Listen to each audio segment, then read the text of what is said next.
And really, it's not a stream. It's just more so a recording. But yeah, the recording started. Okay, so how about let's start off with this. Describe, let's say, any matchup. Describe a game plan that you have before you play. Like, what's your game plan going into that game or into that set, rather, versus a specific matchup? Let's say, what's a trouble matchup you have right now? Like Sheik? I mean, it gets hard when I reach a certain like level of player, but uh, uh, I guess, dude, they're all hard. They're all But I difficult. guess Yeah. Okay. Well, then give me your game plan versus. Just give me your game plan versus Sheik. Like what? um, Do you even okay. have a better question? Actually, is do you even have a game plan? I pl- I Before. play so, I play so many foxes that like my fox game plan bleeds into other matchups. So like for Sheik, what I usually try to assume is I know that there's like a threatening dash attack and also I guess boost grab range. Okay. I Good. want to stay slightly outside of that, just enough to where I can either whiff punish or I could like run up CC or run up ASDI down for the dash attack. Nice. Okay. If not, if they're lunging at me with like dash attacks, because that's one of their pokes. That's one of their like far-reaching pokes outside of like wave dash F tilt and I guess wave dash up tilt if they want an anti-aerial. But like most of the time, if I see a Sheik and she's like well within short hop up air range, like, I am instant up airing that Sheik. Like if they short hop again, because the first instance I see it, I like take the bait and I do it again. Like I do have a VOD in fact with like a good Sheik from my region.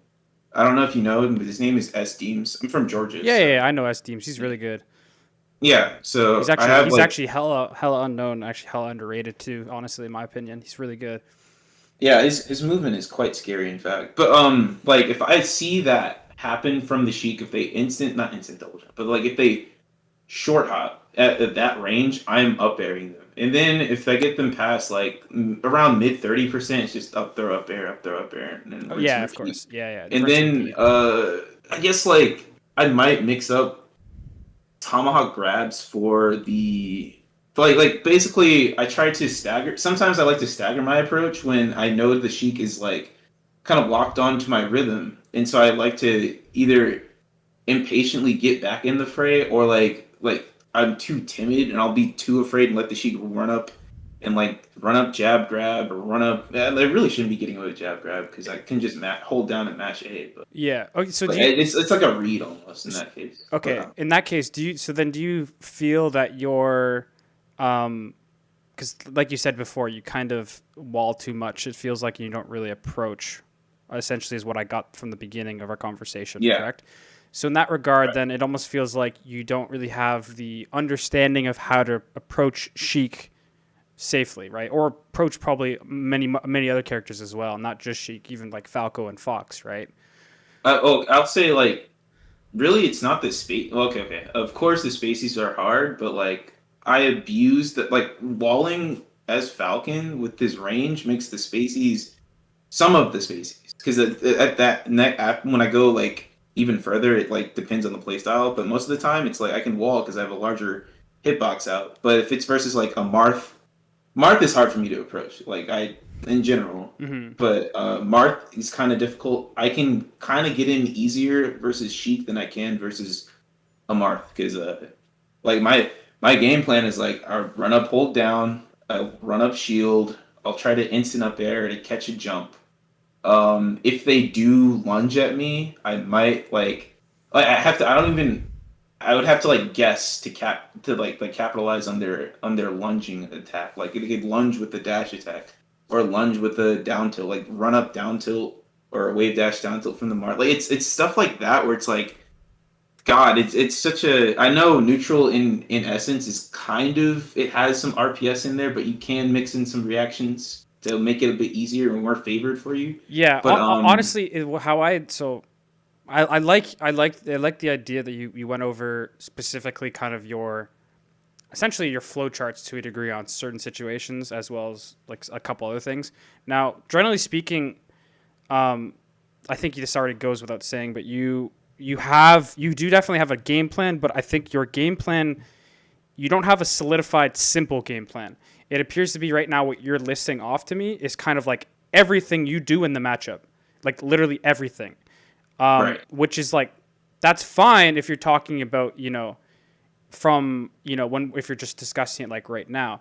But if you're trying to prime yourself to get into a set, my goal at that point is I'm not trying to think about this or this or that. My goal is I'm thinking for a game plan that I break it down this simple.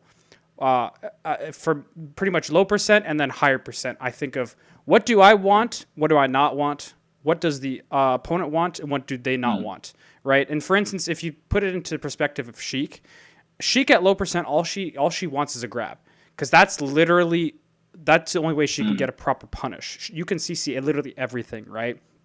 Now, you already kind of discussed a little bit about how staying out of dash attack range and boost grab range is really good, right? But the thing is that if you're focusing solely on that kind of spacing, it's really hard to do that because the game is quite sandboxy. It's not like a traditional fighter where you can really micro space very well. Right. It's very hard to be in that spacing all the time. Now, it's a good rule of thumb to be outside of that spacing, but to be right on the edge of it is really hard to do consistently, right? Right. So in that regard, I don't necessarily think about, at least myself, I don't think about staying out of that boost grab range. I just try to I try to just think about not getting grabbed. I go one step simpler. How do I not get grabbed? Staying on platforms is a little bit easier to not get grabbed, but that also leaves you, you have less options on platforms. But if you're moving around and kind of traversing the stage with platforms, it makes it easier for you to not get grabbed, but also kind of close space sometimes, right? So using platforms can be really good, and a lot of Falcons, especially around your level and below, typically don't use platforms to their full advantage. You try to just head-on hit Sheik instead of traversing the stage a little bit and using your resources, right? Furthermore, on the other side, what do we not want? Well, obviously, it's what Sheik wants. Sheik wants grab. We don't want to get grabbed. It's really that simple, right? But again, I'll go into specific things later on. We can play Sheik Falcon. I'll show you specific instances on how to avoid that. We could also go over your gameplay. It'd probably be better through VOD analysis. But overall, you want to really think about simple things before you're going into a set, because once you're playing the game, you have to play, and obviously you know this, you have to play off of your instinct, right? You have to play off of what you already know. So having kind of a concrete, okay, avoid this and get this makes it really easy. And then from there, you can rely on your scrapping capability. And what I mean by scrapping is like when you're in close quarters combat, like your ability, like the unreactable range, right? You can rely on that, and then on top of that, you can rely on your timings and your spacing mix-ups in neutral and stuff like that, and then your punish, right? But if if you don't have a concrete, I need to avoid this, I need to do this, and very simple, it's going to be hard for you to pinpoint on what exactly you're trying to achieve, right? And you approaching, you're not really thinking about that disadvantage that you're trying to avoid, which makes it very uncomfortable for you to approach, because you're not thinking about the consequences before the game. You're thinking about it during, and then you're freaking out once it happens. Does that make sense? Right. A little bit, right? That makes sense. Yeah. So that's why before every set I ever play, if it's one where I really need to focus, I think about, and even then I always have subconsciously in the back of my mind, or if I definitely do it consciously, about what specifically I'm trying to avoid at low percent. And most of the time I focus more on what I don't want, just because in my mind it's a little bit easier to focus on what I don't want, because I know way more what I do want, right? I want this grab, I want this knockdown, and you know what I mean? It's much more, what's the word? Enjoyable anyway, so it's already in the forefront of my mind. Whereas what I want to avoid, I don't necessarily think about, or I might block out because of my own ego or whatever it may be, right?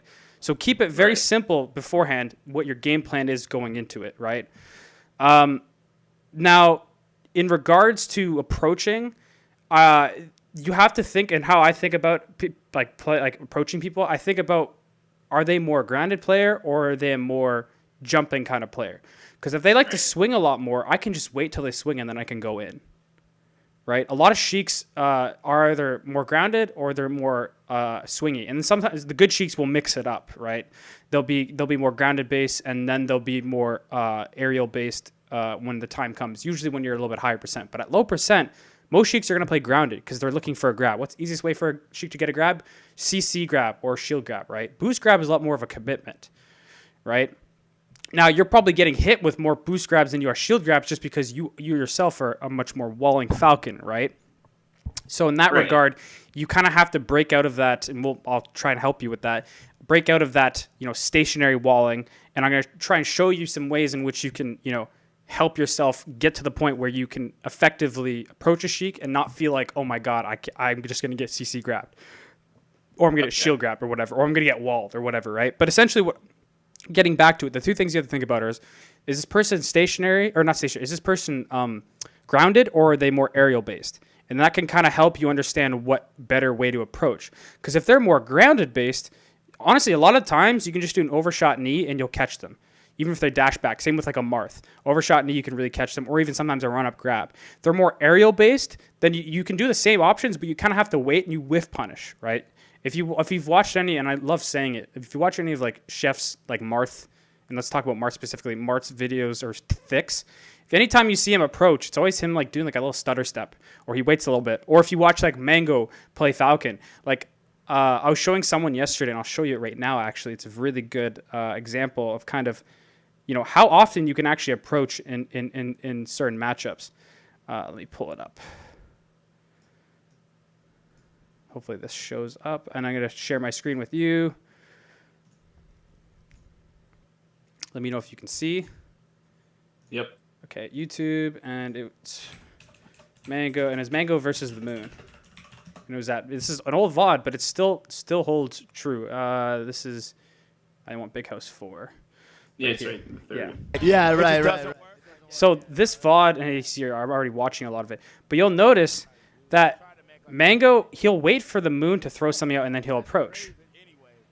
Because the Moon is a very swingy Marth. You see how much the Moon's like throwing out moves, and he's doing stuff, right? He's a very aerial-based Marth, right? Right here. Look this. He dashed once, and then he went in immediately. There was literally like no hesitation. He just waited. He saw that the Moon was in a disadvantage, or he waits for him to swing, and then he just goes in. Now, it didn't work out for him because, he had to overshoot it more.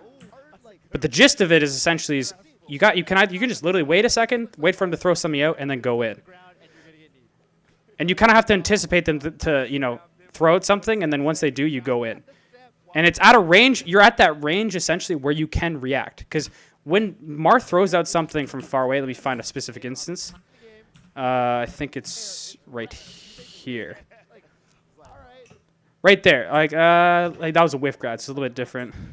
Right there. See, that range there, like they're very far away from each other. Right? And he can more than react. See, he sees swings, then he goes in. See the whiff punish? That's the kind of idea you have to think about, right? And so if they're very swingy, especially Sheiks, you can still do that. Now, some Sheiks will go for an F-tilt, but you can just DI that out, and they can't really get a follow-up on you. You can DI that out and even do a triangle jump if they go for a grab after. So there's like options you can have, right? But essentially the gist of it is you kind of have to think, are they grounded or are they more aerial-based? And that depends on what you choose to approach with and the timing you choose to approach with, right? Because if they're more grounded based, like I said, you can just run up and grab. You'll notice in the very beginning of the game, that's literally what the Moon does. See? He's like, okay, Mango's running away. I'm just going to run up and grab him. I think it was over here. He's like, okay, Mango, okay, he's running away. I'm just going to grab him.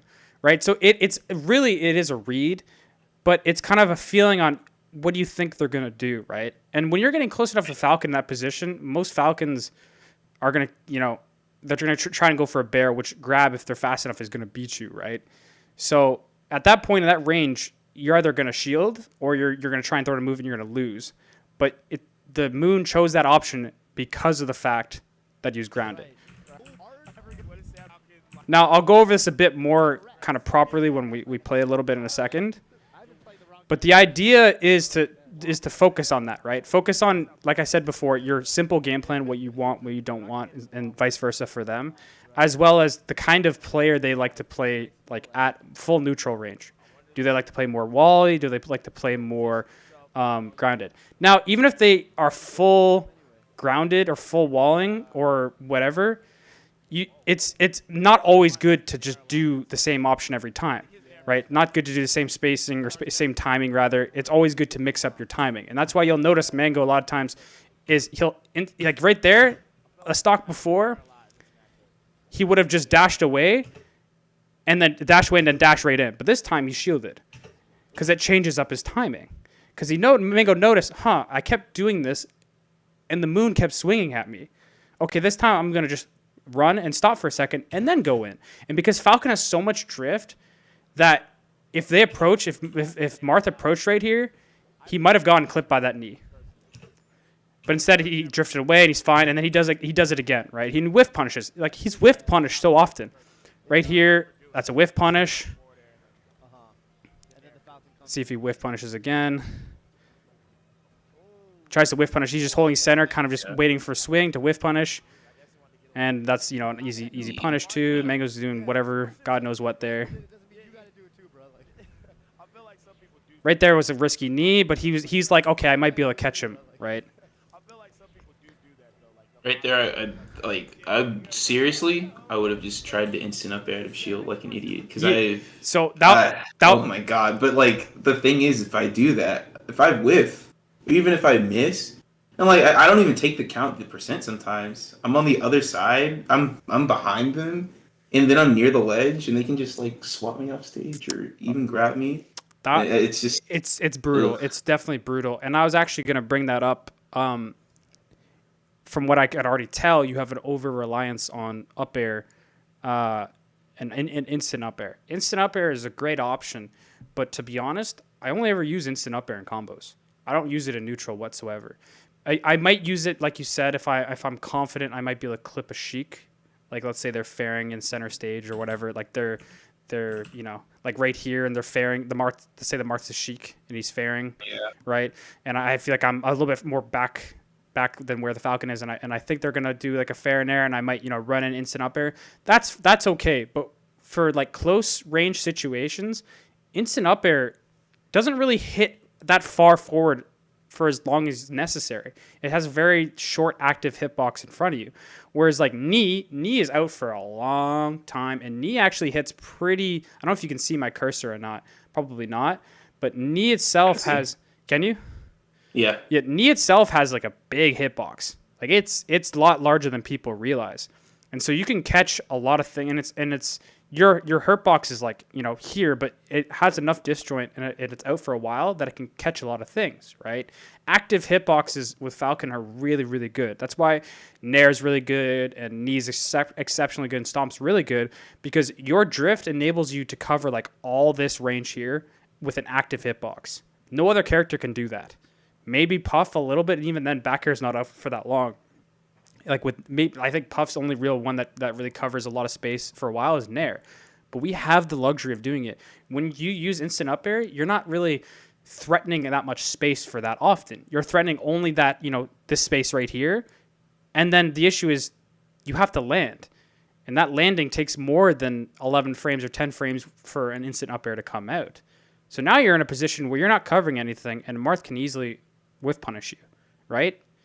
Right. So replacing up air with a more active hitbox like a knee or a no fast fall drift forward nair is a lot better for close, this kind of range of neutral, right? And it's one of those things where you really just have to just not use up air at all in neutral. That's the only way you're going to be able to break it. You're just going to have to stop using it and force yourself to use another move. Anytime you use an up air, take a stock. Like, just play an unranked and literally don't use up air whatsoever. And anytime you do, take a stock. Now, if you're using it for combos, it's a little bit different. But if you're using it like in neutral, take a stock. And eventually you'll get to the point where you're going to stop using up air in neutral, because it's really not as good as people necessarily think. Like, look at this. Mango doesn't, I don't think, use up air a single time this entire first few game. He might use it in a combo, but he uses Nair. He uses up right there, but it's a little different, right? That's him falling through, and that makes sense, right? Yeah. He uses knee, he uses stomp, he uses Nair, he uses, he gets a grab, up air in a combo, right? But overall, he doesn't use up air and neutral that often because up air and neutral is really not that good of an option. But he does it when he's trying to come down on them, right? You notice that, right? Because it's really good for that. Don't get me wrong. But when you're trying to do, he doesn't do any instant up airs. Not a single one. Does a lot of nairs, does a lot of knees. He does up airs like that, right?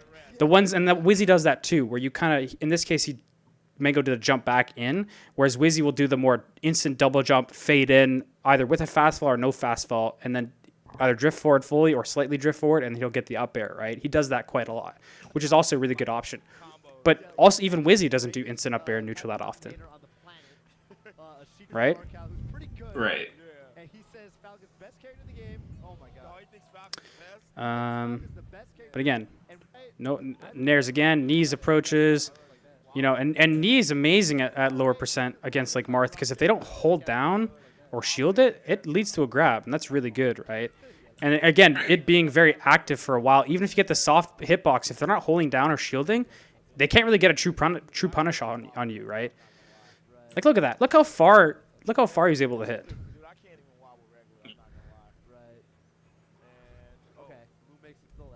Back air, nair again approaches. And again, the beauty of changing up between nair and knee is that nair is really good for catching them if they're face on with you. Knee's also good, but knee comes out later, right? So knee's a lot better for if you're truly overshooting and catching a dash back, right? Because right. it comes out slower, but it lasts longer.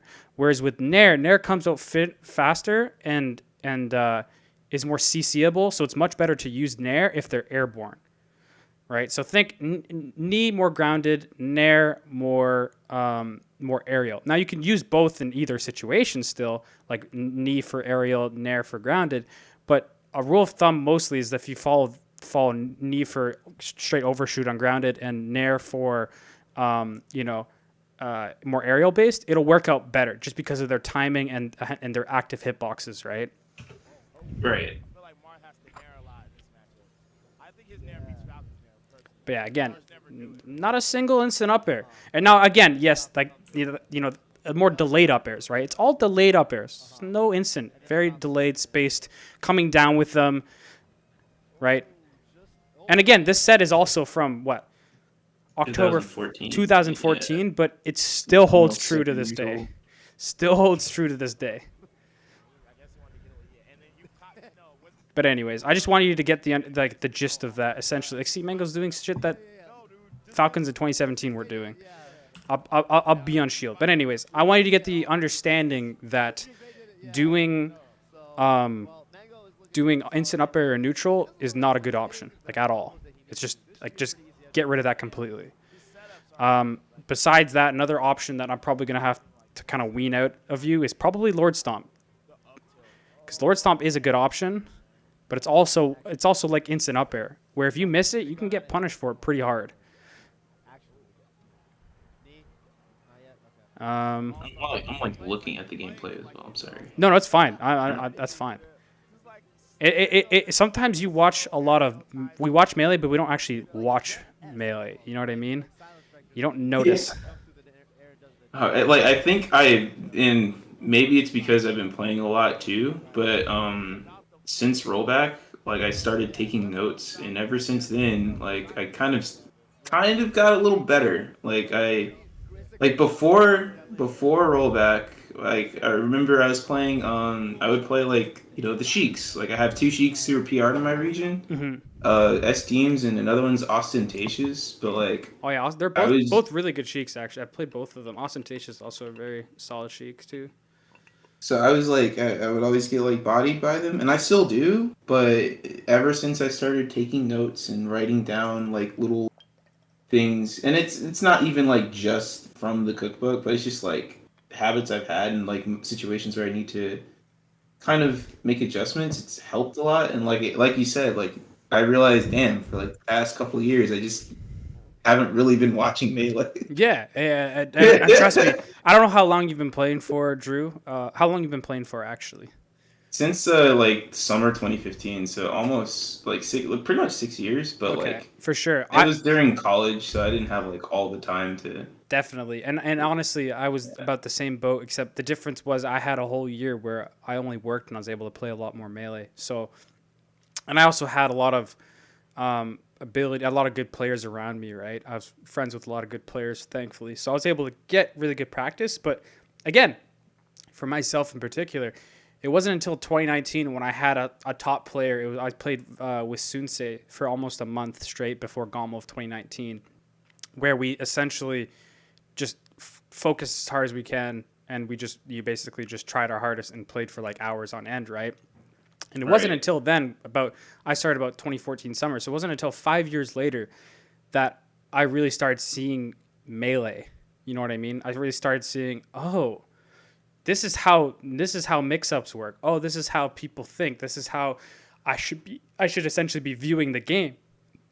Because before, I mean, we've all been there, and you're currently seem like you're there yourself, where you're fighting someone like a Martha or a Sheik, and you're like, how the hell do I get in? How the hell do I get in and actually hit this character? Like every time I approach, I get walled. Every time, or even before I approach, I get grabbed. It's like, what am I doing wrong? How do I how do I do stuff?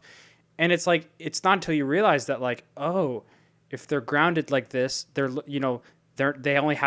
can only do this much. Oh, if they're more aerial based, then I can whiff punish, stuff like that, right? Yeah, like I've been like that mindset of thinking of like what's the more likely options to happen. Like I remember I was getting like literally just last year, one of my friends would buy. Like, he's pretty decent at the Falcon matchup at our level, so he doesn't really lose to any of the local Falcons. I don't think like. But he thinks he can't lose to these Falcons. I'm like, all right, man, all right. So he like like the net play Fox where they'll spam Nair at the beginning, Mm-hmm. and I'm thinking to myself like this is not insurmountable. Like this is if I can read it, they should just be getting blown up for this. Mm-hmm. And I played a Fox for a little while who would just constantly. He told me like I'm gonna constantly spam Nair, and I want you to solve this.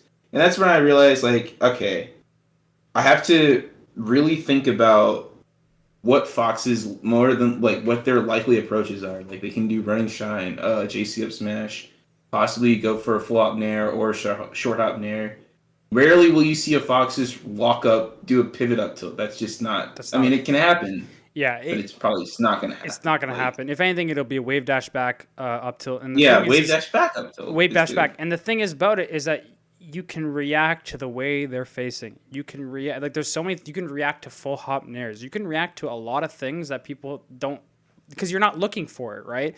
Like have you ever done what is it called? Human benchmark, I think it is, right? Yeah. The human benchmark, test where you do your reaction time, right? You wait for green, and then once it turns green, you click, right, and so on and so forth. Damn. Right. So that essentially, holy shit. That essentially, that Come on, do it again. I'll do it one more time. So that essentially, oh man, you can it might be monitor based why your results aren't as good because I have I have a pretty good monitor, right? And my mouse is my reaction time is still shit. Like it's still kind of bad. It's something you can work on. Cool. It's something you can work on. Like it's one of those things where reaction time, you can only be so good, but there's certain things you can work on. Like fish oil is really good for reaction time. Eating spicy food beforehand is good for reaction time. Orange juice, good for reaction time. Obviously, getting good sleep and exercise and stuff like that, and meditation are really good for reaction time. And like practicing focus. Peanut butter has the L-tyrosine in there as well. Yeah, 100%. But anyways, my before we got sidetracked. Like, damn, I haven't seen it like this long. Like here, I'll do one more, and then for the culture. Oh my God. All right, so I want to say that you can get better reactions when you're expecting certain things, or at least when you're not caught off guard by them. When a Fox does a full hop, I feel like a lot of players they'll just throw it a hitbox too late. You know what I mean? Or they won't even shield, or they'll shield super late, or whatever, right? And it's because they're not expecting that option. But when you have kind of in the back of your mind, what can the other player do? Kind of a feeling, not like you're actively thinking about it. Because anytime you're actively thinking about anything in Melee, you're griefing. That's the only way I can really put it. You're literally griefing because you're causing way too much mental strain and you can't actually focus and get into the zone. So what it is, it's more a feeling and an intuition about, and that kind of comes from, ironically, it comes from you actively thinking about it when you're playing. But as time goes on, it starts to become intuition, right? So that being said, it's all about understanding, like you said, being familiar with the options that your opponent will be using at that moment in time. And it all comes down to, I think Laud made a really good kind of document about it. Laud's Guide to Improvement, I believe it's called. I don't remember if you... I have it bookmarked. So the gist of it, when I read this, and I think I read this, 2-3 years ago when he brought it out, but the idea of it is understanding, where they are, their percent, what their opponent, what they're throwing out, where, he partitioned the entire, not the entire game. He partitions these very common scenarios into what you're best or what you're supposed to do basically. Yeah, and it's crazy. How are you supposed to respond? It's crazy because you think, man, who would ever do this? But Armada literally did this back in 2013 or 2012. He sat down, thought of every single situation he could think of, and pretty much any larger situation, and pretty much thought of the correct solution to that problem, which is crazy to think about. A lot of people, there's so much. It's a sandbox game, so how do you do that? But he literally did it, and that's why he's so damn good. That's why he was so damn good with Peach. That's whether you don't see any other Peaches that are as damn good as him, because he went that step above and basically solved a game almost, right? Obviously, you can't solve it because then there's the human element behind reactions and also your opponent and whatnot, but. He pretty much familiarized himself with every situation he could think of, and what the proper answer was to it, and what a counter answer would potentially be to it. But essentially, that's kind of the idea behind, I forget what we were talking about, but really, I think it was about reacting to specific situations and being familiar with them, right? So, like I said, it's super easy to get a really, really low, reaction time on something like this because you're waiting for green. Well, when a fox full hops, it's almost like I'm waiting for green. I'm waiting for full hop. You know what I mean? I have this kind of intuition that they might go for this, right? Just because they haven't been approaching much with short hops, so I kind of have this idea. You know what I mean? It's kind of like that, right? And players, unless you get to the very high level, majority of players have a go-to kind of action or approach when they approach you, right? Or any situation, they have a go-to response. People will mix things up, right? Of course, people will mix things up, but overall, people are more inclined to do certain things. You'll notice a lot of people have bad habits, and even good players have bad habits. Like people will, mindlessly jump back on a stage with a nair, or they'll, mindlessly, double jump to the top platform. You can catch them, stuff like that. And there's obviously less noticeable things, like people like to fair more, like let's say it's a Sheik, they like to fair more instead of nair to cut you off, right? And that kind of changes certain things because the timing and the spacing and whatnot, right? Because if they fair, you can cut it off, I find a lot easier because it's out for less, whereas nair is out for longer, so it's kind of harder to whiff punish head on, right? Or at least when they're still in the air. But my whole point is that familiarizing yourself and kind of, noticing more about what people do is the first thing. And honestly, you're already on the right track, kind of, with, I don't know who changed the channel name, but I think it's funny. I'll just keep it. But yeah, you're on the right track of understanding what they want to do, what your opponent wants to do in certain situations. But now you have to focus a little bit more on what your opponent's more inclined to do. And the thing is what I've always described as Falcons is that, like I said just right now, people are inclined to pick certain options, but there's always a more correct option in a lot of situations. So what I like to do is I like to think, well, majority of Falcons or Falcos, let's say you're fighting against Falcos, majority of Falcos like to shoot 2 lasers and then approach, and they like to wall off with bear instead of with up tilt. So stuff like that I keep in mind. And then as time, and in specific situations, and as time goes on, I see if they deviate from that situation, and then I know for next time to mix it up. Because a lot of people don't mix it up to the next time. They'll just do the same thing again. Okay. Right. So you're like you have a framework, like a little base, and then whenever you see anything that's like different, you kind of pinpoint on that. Yes, exactly. And then act accordingly. And now I don't try to, again, I don't verbalize it. Now, in practice, when you're trying to develop this kind of framework or develop this kind of adaptation, it is good to verbalize, right? Verbalizing is a very good way for you to actively call out and engage that kind of thinking, I guess you could say, right? Now, when I'm playing, I don't necessarily do that because I'm trying to focus as hard as possible. But I do know some people, like I know Ryan Ford does that. He'll verbalize certain things, when he's playing in a tournament. Zane, for instance, you'll notice sometimes he'll say certain things. He'll say, okay, this, right? He'll say stuff out loud. And that's him internalizing things in order for him to either adapt or whether or not something works or whatever. It doesn't even necessarily have to be for adapting or changing that framework. It could just even be something about, a specific situation he wasn't familiar with or didn't realize before that he could do this other option instead. And then he verbalizes it so he can, internalize it better. So that's one thing you can definitely do. I sort of do that, but it's more like I really it'd be better, honestly, if I wrote it down. I have a document where I still write down notes. I haven't looked at it in a couple of weeks because I built a new computer. But nice. It's just like a short document it's like a README doc with certain habits, certain things I need to improve upon, and possibly things I need to look into. Like when Rockman was talking about the take laser, or was it take laser first hit of nair, and then you can immediately grab or act out of that. And I was like, I know I've done this, but I can't control that. Or when Rockman and Pipsqueak were talking about buffer jump at his shield, and he was like, he generally just automatically goes for aerial instead of just jump itself to at least have the opportunity to put it out of hitbox in case the spacey fucks up their timing. Mm-hmm. So I was like, okay, that's smart actually, because I was trying to directly implement what Pipsqueak did, where he was just I'm going to jump and grab and hold down and grab, and I was like, this is hard, but it's manageable. If I tried grinding it out, I mean, I probably get 1 out of 20, honestly, mm-hmm.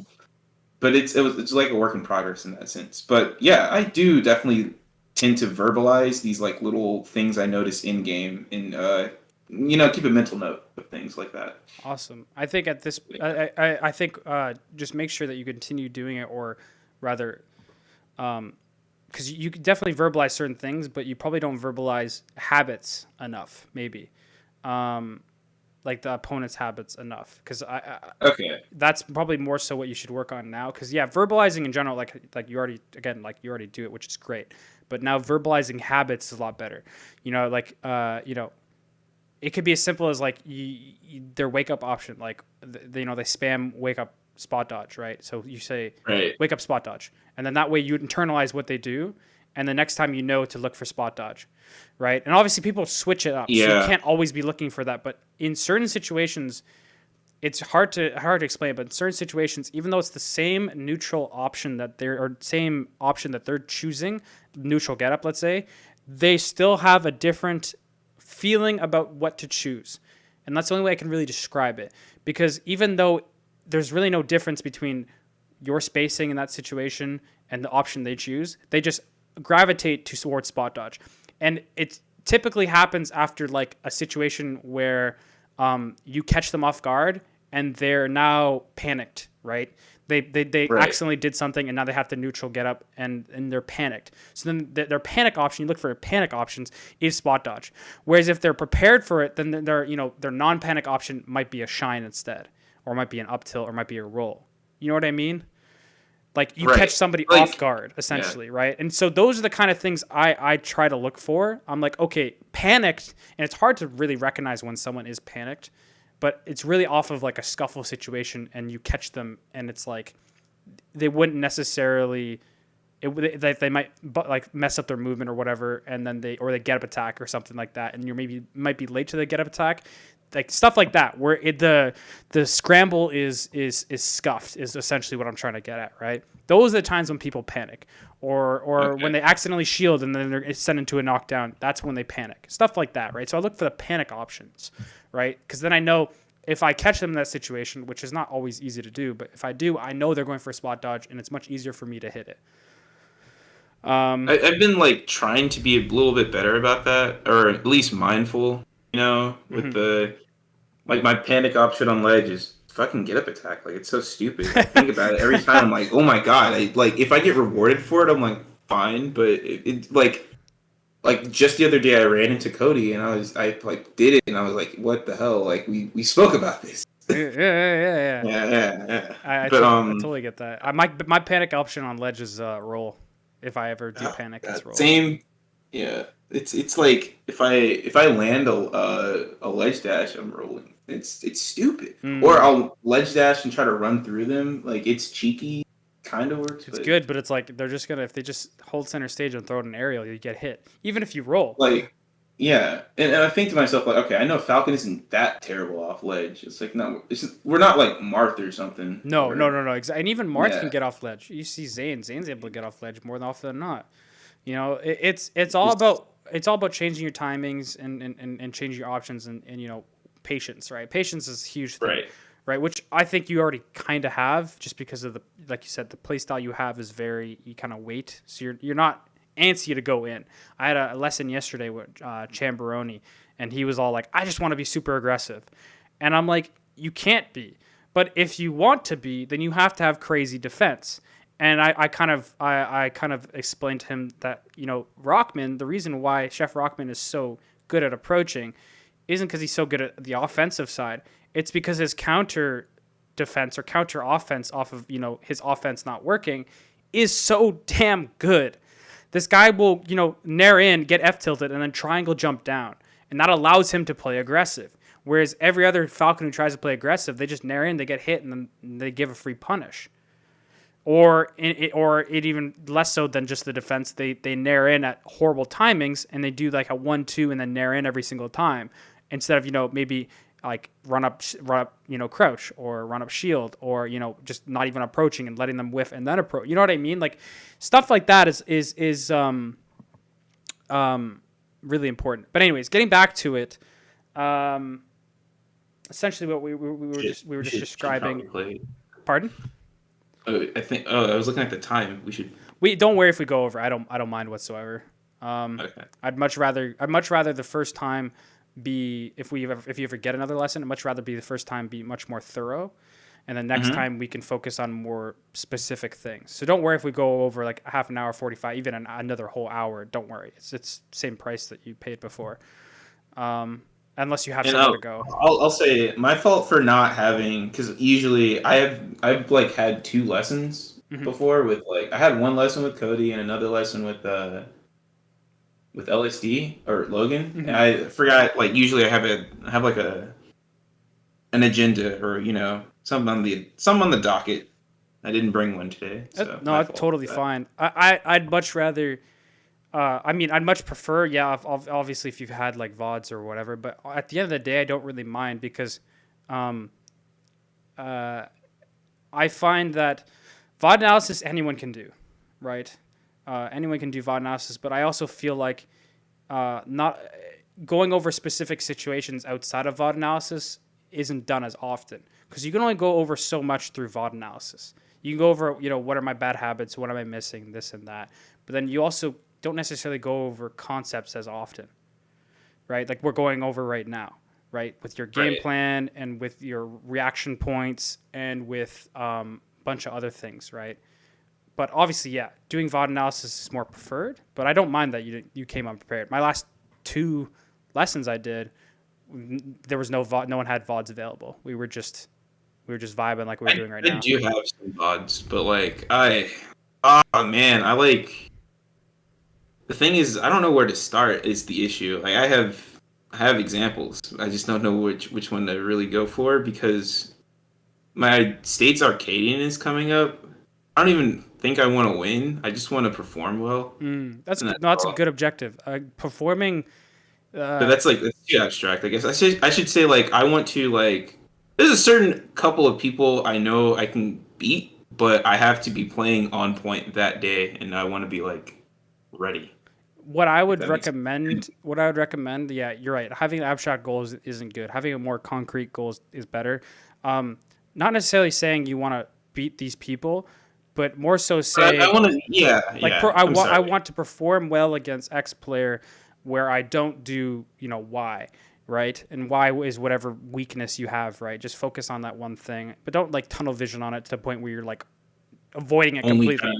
You know what I mean? Like just Yeah. conquer your fear of, getting off of ledge without, get up attacking or whatever, right? Be more patient. Right. And even if you're a little bit late, just it's fine, right? There's always another Arcadian, there's always another tournament. But honestly, at the end of the day, tournaments are more so to gauge your improvement. And I don't necessarily have goals in tournaments themselves or even people I play because I find that my entire mindset could change from what it is today. And I entered that tournament on Sunday or whatever, and then my ideas about the game are the same, but my feeling about the game is completely different. And then I'm trying to gauge the same metric I created, last week, and it's not going to hold up because maybe I might not be feeling it today. So what I try to do with tournaments is I just try to trust my abilities, and whatever happens, and I go into it as if, I go into it as focused as I can be, and I trust myself. And if I'm not trusting myself, then I try and take a second if I can, and I try and understand why am I not trusting myself? What is the issue, right? And usually when you look back on VODs, it's like I'm lacking confidence on ledge or whatever, right? But at the end of the day, you can't change it during the tournament. You only change it afterwards. Yeah, yeah. So you really have to go in trusting yourself, and that just comes down to preparation. It's essentially like if you've ever done, everyone's done public speaking before. And have you ever done public speaking where you didn't prepare well enough for it? Right. And yeah, I had a couple projects in school. Right? And those, you start speaking and it just starts to fall apart immediately, right? And it doesn't even have to Right. fall apart immediately. It could even just be let's say it was a speech in grade school or middle school, and you're about halfway through, and that's you're confident in the first, two-thirds of your speech, right? And then once you get to the Right. final third, everything starts to fall apart because this is the one you didn't spend the time in. That's the same in Melee. You didn't spend the time practicing your ledge options. It's going to show when things actually matter. So the biggest thing for me, I remember when I was a newer player, there was one player, his tag was iJiz. He was an Israeli Sheik player, and he loved ledge. This guy loved ledge so much that to the point where he pretty much stalled the entire game. Now, this is before I knew how to, or was confident rather, in doing, pivot wave dash back to ledge. And so I knew it was an option at the time, but I wasn't really confident in it. Now, fast forward to about near the end of, game 5, I think it was, or game 3. I don't even remember what it was, but it was pretty much, I was about to lose and I was about to get put into losers, right? You needed that. I pivot needed wave dash that back. Yeah. chill pivot, wave dash back to ledge, and instead, what do? I completely missed the turnaround. I just wave dash off, or just air dodge off the stage, and I die. And that was the day I realized that I'm going to grind the fuck. And I say this because I mean it. I want to grind the fuck out of this movement option to the point where I can do it with my eyes closed. And that's what I did. I was the same way with the exact same motion. I think I only grinded it for it felt like a solid week of me just after work getting my setup for 30 minutes and doing that. Mm-hmm. And it really helped significantly. And I was like, all right, got it. And then come any of the friendly games, I'm probably hitting them 20% of the time. Yeah. And I'm like, wow, why do I even practice? Why do I even practice? But the thing is that honestly, I was literally about to say that I have been there, man. I have honestly been there. And what it really was for me was I had God knows how many games, and I still do to a degree, where I miss it and I die, or I miss it completely and I don't get the edge, and they can counter punish me, or I miss the edge guard, whatever. The only way I got to the point where I was pretty proficient in it was just from doing it in tournament, doing it in games. I just kept spamming it. I was like, even if I shouldn't grab ledge here, I just spammed the hell out of it to the point where I literally was comfortable. Even if I was game 5, last stock, I would do it because at that point, I think if I think about it too, it's over. Like, if my brain is like conscious that I need to. Like if it's not like just like you said off of instinct, like if I'm thinking like, all right, gotta press the jump button, gotta press the like it's. I gotta turn around, I gotta press the jump button, I gotta press back, and then I gotta air dodge. It's like, oh my god, yes, 100%. Yeah. And then you do it too fast, and then you mess up where you do too slow. Oh and my air dodge. god, yes. Yes, and it's really it just comes down to spamming it. And I've said this, and I feel like a broken record for myself, but you don't know it because you weren't in the other lessons, but. The way to incorporate certain things into your game plan is to spam it. All of the best players in the world, they don't when they're incorporating something, new techniques, they don't throw them all in at the same time. What they do is they spam that specific technique and they just keep spamming it the entire session. Like for instance, when I was learning how to do like a wall tech off of like a recovery, like I up B below stage and I wall tech like an option like a Falco Dare or Falco down smash or a Marth F smash or whatever it be, I spammed tech wall jump. Even if it wasn't a good option, I spammed tech wall jump. It might have been better just to do a tech and then up B again instead of doing a tech wall jump. I spammed the hell out of it. And the reason why is because I sucked at doing tech wall jumps. I would always tech and then I wouldn't jump and I get just the simple tech, right? But I kept spamming it even if it wasn't a good option to the point where I got familiar with the timing of it and I as well understood when it was good to use it and when it wasn't good to use it. And the same goes for every other good player. Zane, hell, I saw him the other day. He was spamming side Bs against a Sheik. Sheik was like 130%. He was trolling a little bit, but he was spamming side Bs because he was trying to see if he could do side B, like 2-hit a side B into like an up tilt, or 2-hit a side B into a fair, or 2-hit a side B into even a soft hit dare, right? But the whole point was he was just spamming it. He spammed it for like 3 or 4 games at high percent, right? And obviously he's good enough to the point where he doesn't need to spend as often enough time with something like that, especially also because it's more of a niche option. But the point still stands that he took a specific instance of a technique and he spammed it until he got a better feeling for it. And that's why I always tell people when they're trying to incorporate, CCing or overshooting. I always tell them, okay, for CCing, literally don't shield at all.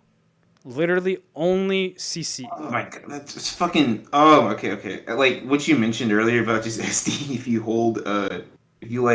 go for the instant up air, I'm probably gonna have to do that because like that shit is hard to break. It's impossible. Not gonna lie, that shit is hard to like just holding shield, especially fucking. I've been getting better about it though because I've been starting to especially if like a fox does some sort of like annoying pressure, I'll just wave dash out of shield. Cause like, you can kind of tell they're like, all right, roll.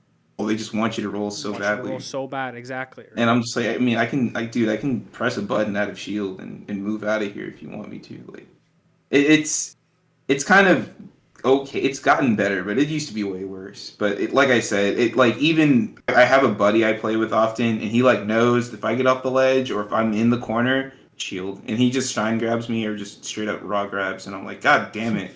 Like it's so punishable. It's so like, punishable. Holy shit! It's so punishable. I know the feeling, man. I know the feeling, all too freaking well, man. God damn.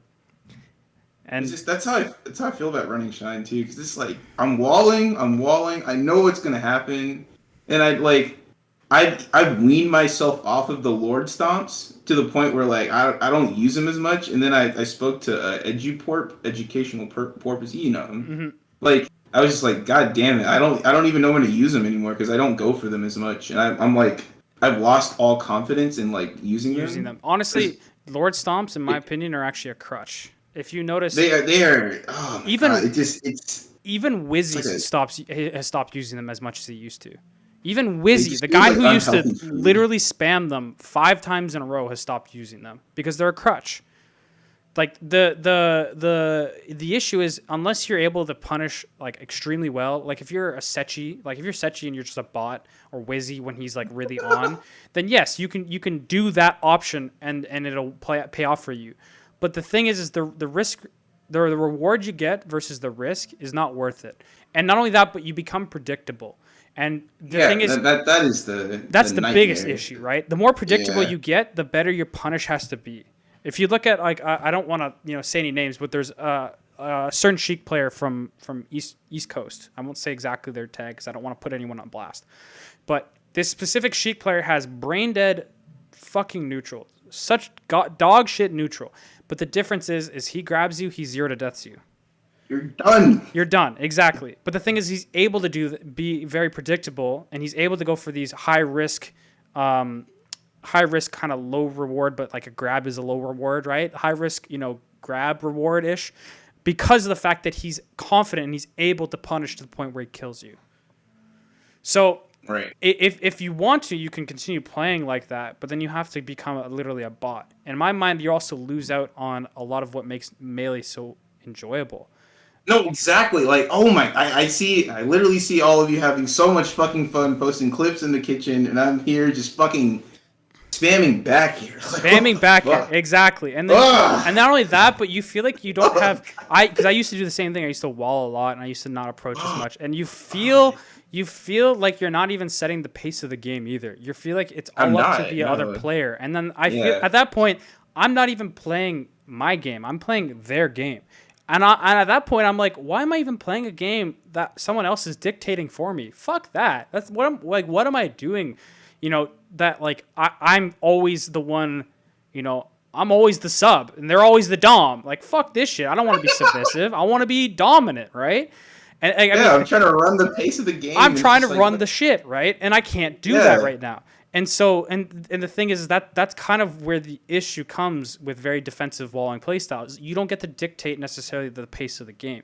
You're kind of subject to what the other person chooses to approach with, right? Now, obviously, like someone like Wizzy does approach. He loves to do his run-up grabs and his overshoot knees and whatnot. But there are players, seen Falcons, where they literally only stay in one spot. And excuse me. I've been like the thing is though with that is that I'll spam it, but like I've only been doing, like I said, I played some of my buddies. They're very like they either spam nair a lot or they'll do dash back, and so my thinking is like, all right, I can fade back air, fade back stomp to discourage the nair spam, and then they'll run up shield, and I'm like, all right, that's a grab. So I'll either tomahawk grab that, but if I know they're gonna dash back a bunch of times, I'll just straight up run up, jump, and like fade back a little bit. Not fade back with the jump, but like what is it? Like kind of hold back mid drift, so I don't fully go like all the way there. And they're like they ran themselves into the corner, and I'm like, all right, I can just straight up raw grab you because like how are you? Like, unless they read it, like how are you gonna react to that? You can't react to it. You're at a range where grab is unreactable. Yeah. It's just like that's like the simple. That's my simple cookie cutter, my brain dead neutral way of approaching the Fox matchup, which is like it fucking works. Oh my! Versus that type of Fox. Yeah, exactly. Versus that archetype, it definitely works, right? But then versus any other any other kind of Fox that or any mindful Fox is just gonna eat that alive. Eat that alive, exactly, right? So. It's over. It's over, and that's why that's why I like to break the game up into more so instead of focusing on specific things like that. Like I was saying before, focus on specific situations, or rather more generalized. Like what do you want, what do you not want, and vice versa. Because that makes it a lot easier for you to build kind of the framework that I was talking about before, or the adapted framework, right, or the modified framework. Because again. Right. Fox players, Marth players, Sheik players, they all have tendencies that they all do in certain situations, but everyone has kind of a different spin on certain things, which you then modify your framework, and you keep note of that kind of that understanding, right? Right. And it's much easier to do that than just to always have this one plan that you only do. And not only that, but that one plan, it only works for that one situation on that one Fox and this one, and it's not extended.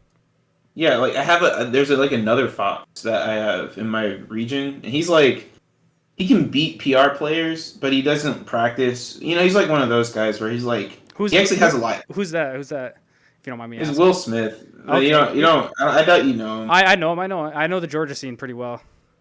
But you're in Canada anyway. I used to watch. So I know Haley, like Sundress, Yeah. and I also know like Haley. I know Dusk, and Oh. I know Jet, and I know Okay, yeah. HT. I know HT. Yeah, I've hung out with HT a few times, played games with him Okay. or them. But yeah. Will Smith, pretty good fox in my scene. But Actually, what I've met likes Will. I'm pretty sure I've met Will before. Okay. Anyways, keep going. Sorry. But he him and like a couple other the fox. So the foxes I play with to Georgia Tech, I also did too. Same. So did Dusk, but I don't really get to play Matt that much because he's in school. So I don't want to like bother him for that. But like what they'll do in the corner is they'll full hop, and I'm like, dude, this sucks. I am going to instant up air, and that's part of why I instant up air. If a fox full hops in the corner, if someone is full hopping in the corner, I'm gonna try to catch you in the corner. I think I think it's bad. It might be good in some situations. Well, if you know that they're gonna do like that's a little bit different because you're cutting off.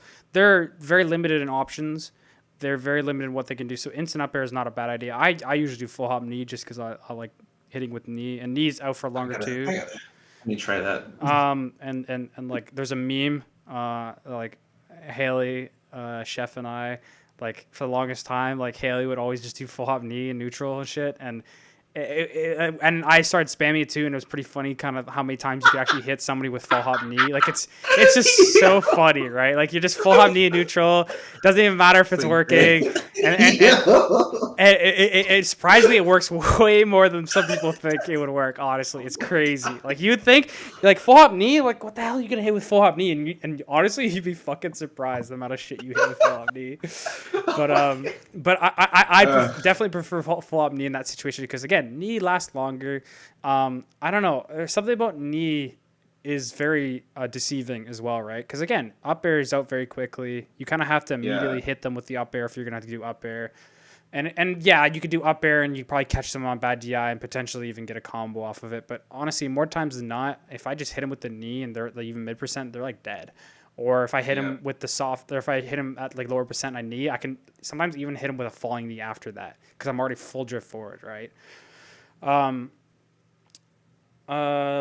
But yeah, like with that though, it's like what I was trying to say about like Will's style. He takes to the skies, man. He's more aerial based. He will run up to my shield and like do a double jump mix up on me, or like he'll do like a full hop waveland back into like trying to bait something out of shield for me.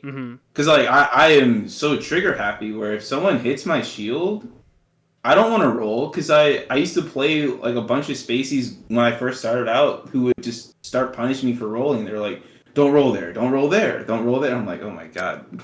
But Falcon's roll forward is so good though. But I think to myself like, don't roll. So I'm focused on either wave dash out of shield or angle my shield into some sort of move like a stomp knee or up air, maybe back air. If that's the case. Another good thing is also full hop out of shield, which a lot of people don't use. If you can, I do that, but not as much. Full hop out of shield is really good. Wave dash of shield is obviously really good. But the thing is, it's not necessarily options you choose that matter as much as people realize. It's the situation, but it's the timing. Because okay, that's another thing too. Right, like I have one speed. Like I think most people around my level, we have like one speed. Yes, one timing, one speed. In a lot of like it might be multiple speeds, but it's all the same for those situations, right? Like out of shield, it's always like it's either people out of shield. Majority of the times, it's out of shield. It's act right away, and that's or out of like a scuffle situation, they act right away. There's no like wait a second and then do something. You know what I mean? And same with like you're pressured on your shield. You try and act immediately, and that's why roll's bad because you're doing it at the same timing all the time. And obviously, you're probably not mixing enough options up. But it's really, honestly, in my opinion, it's more so comes down to your timing of when you do it. Because like you said, it's all one timing. And if it's all one timing, I know like I get used to that timing. It makes it way easier for me to cover that roll. Way easier. Because now instead of it being like, I don't even know if you're a normal player, I don't even know if they're going to roll or what timing they're going to roll. I know you're going to roll and you're going to do it at this timing. It makes it way easier to do it, right? Right. But to break that kind of timing, it really, again, like I said, it's ironic because Melee is a game where you want to play in the zone, you want to play very intuitive, but to break those kind of things, you have to actively stop doing them.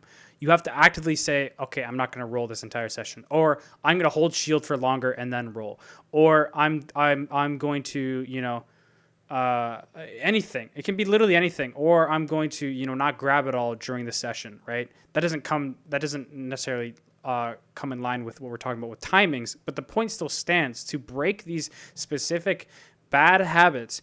If you really want to break them quickly, you have to stop doing them completely. And eventually you'll get to the point where you'll understand, you'll not understand, but you'll stop doing those bad options. Now, another thing you can also do is take breaks. Taking breaks is also a really good thing. Like taking like a 2-week break or even a week break is really good at removing certain bad habits, because you come back and you're refreshed and you're not necessarily stubborn, or at least, stuck in your ways, essentially, right? Because some of your habits come from ego. Some of your habits come from, fear. Some of your habits come from just ignorance or whatever. And the two of those, the fear and the ego, kind of go away when you come back after a refresh break, because all you're thinking in your mind is, I want to play some Melee. I want to have some fun, right? Whereas the ignorance one obviously is going to still be there, just because that's not knowing. That's not an issue with your own being. That's just an issue with, not knowing yet, right? But those two, fear and the fear and the ego, those kind of habits kind of aren't there as much. You might still have the fear, but the ego one specifically kind of goes away. Right, some of those habits go away, because all your focus is, I want to play some Melee. I really want to play some Melee, and then you get into it and you're like, damn, this feels good. You hit a stomp knee, and even a stomp knee, you're like, fuck yeah, that feels good. You're like, oh shit, like this, and it's weird how it is, but it just works. Like, just speaking from experience, it works. But if you don't have the time, or if you don't want to take a break, the only other alternative is to just stop. Like, pick a session where you're playing it unranked and say, for, these next 5 games, I'm not going to roll at all. Or if I'm going to roll, I'm going to just hold shield for a while and then find a spot. Just wait a second. You have time in shield to see, right? Or, if I'm on ledge, I'm not going to roll or get up attack at all. Even if it means I'm going to do a shitty nair off ledge, that's fine. Just get out of the habit of doing that as your panic option. Get out of the idea of doing those at those panic timings, right? Right. Because a lot of the times those panic timings are associated with a specific action. So if you remove that action, that timing will also be removed at the same time. And when you reincorporate that option, your timing will be different now, and you're more likely not going to have a more dynamic timing, because you're more conscious about the fact that before that option had a very static timing, whereas now you're more focused and you're more worried about it being more dynamic, I guess you could say, and you can refine that muscle memory, right? Because that's all Melee is. It's muscle memory. It's a rhythmic reactionary memorization game, where essentially you're rhythmically reacting to things you've already seen before. True. Right? Essentially. That's essentially what it comes down to, right? So if you can remove that muscle memory completely and work on the rhythm and then the reaction you can incorporate later, but the rhythm of it will be gone, and then you can work that muscle memory back in, right? That's how I look at it. Now, that's a more abstract way of kind of, not abstract, but more, I don't know what the word is. It's not necessarily Melee terms of it. It's more so just the raw muscle memory, or like the way people learn. Like, it's just psychology side of it. At least how I perceive it, right? And I've had other people say that that's kind of similar to the way they feel like it is. But at the end of the day, those are essentially your two options, right? for removing bad habits. Besides that, if you want, we can run some games for a bit if you want. I don't know. Okay. I guess you can go Sheik then. It's up to you. I can play. Whatever. I can play whoever. All right. I guess go Sheik because I don't get much Sheik practice. All right, sounds good. Yeah. If you want, I can call it things and like during if I see anything. Otherwise, we can just play. You know, I can say stuff after the match or whatever. Whatever. Which do you prefer? Is what I'm trying to get at.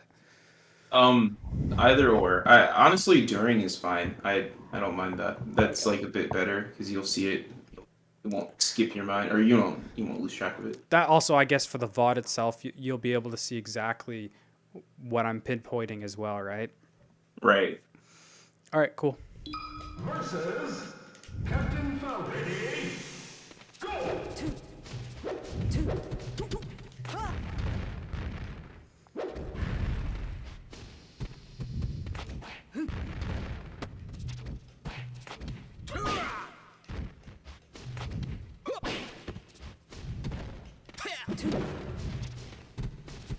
That instant up air. See that? Yeah, I see what you mean. You immediately did an instant up air even though like I was right behind you. Bad stomp.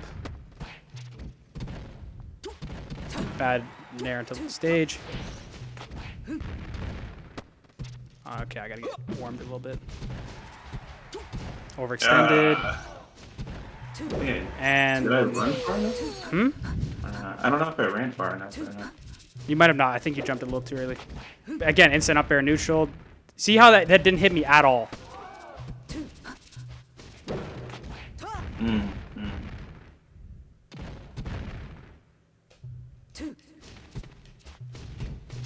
Yep.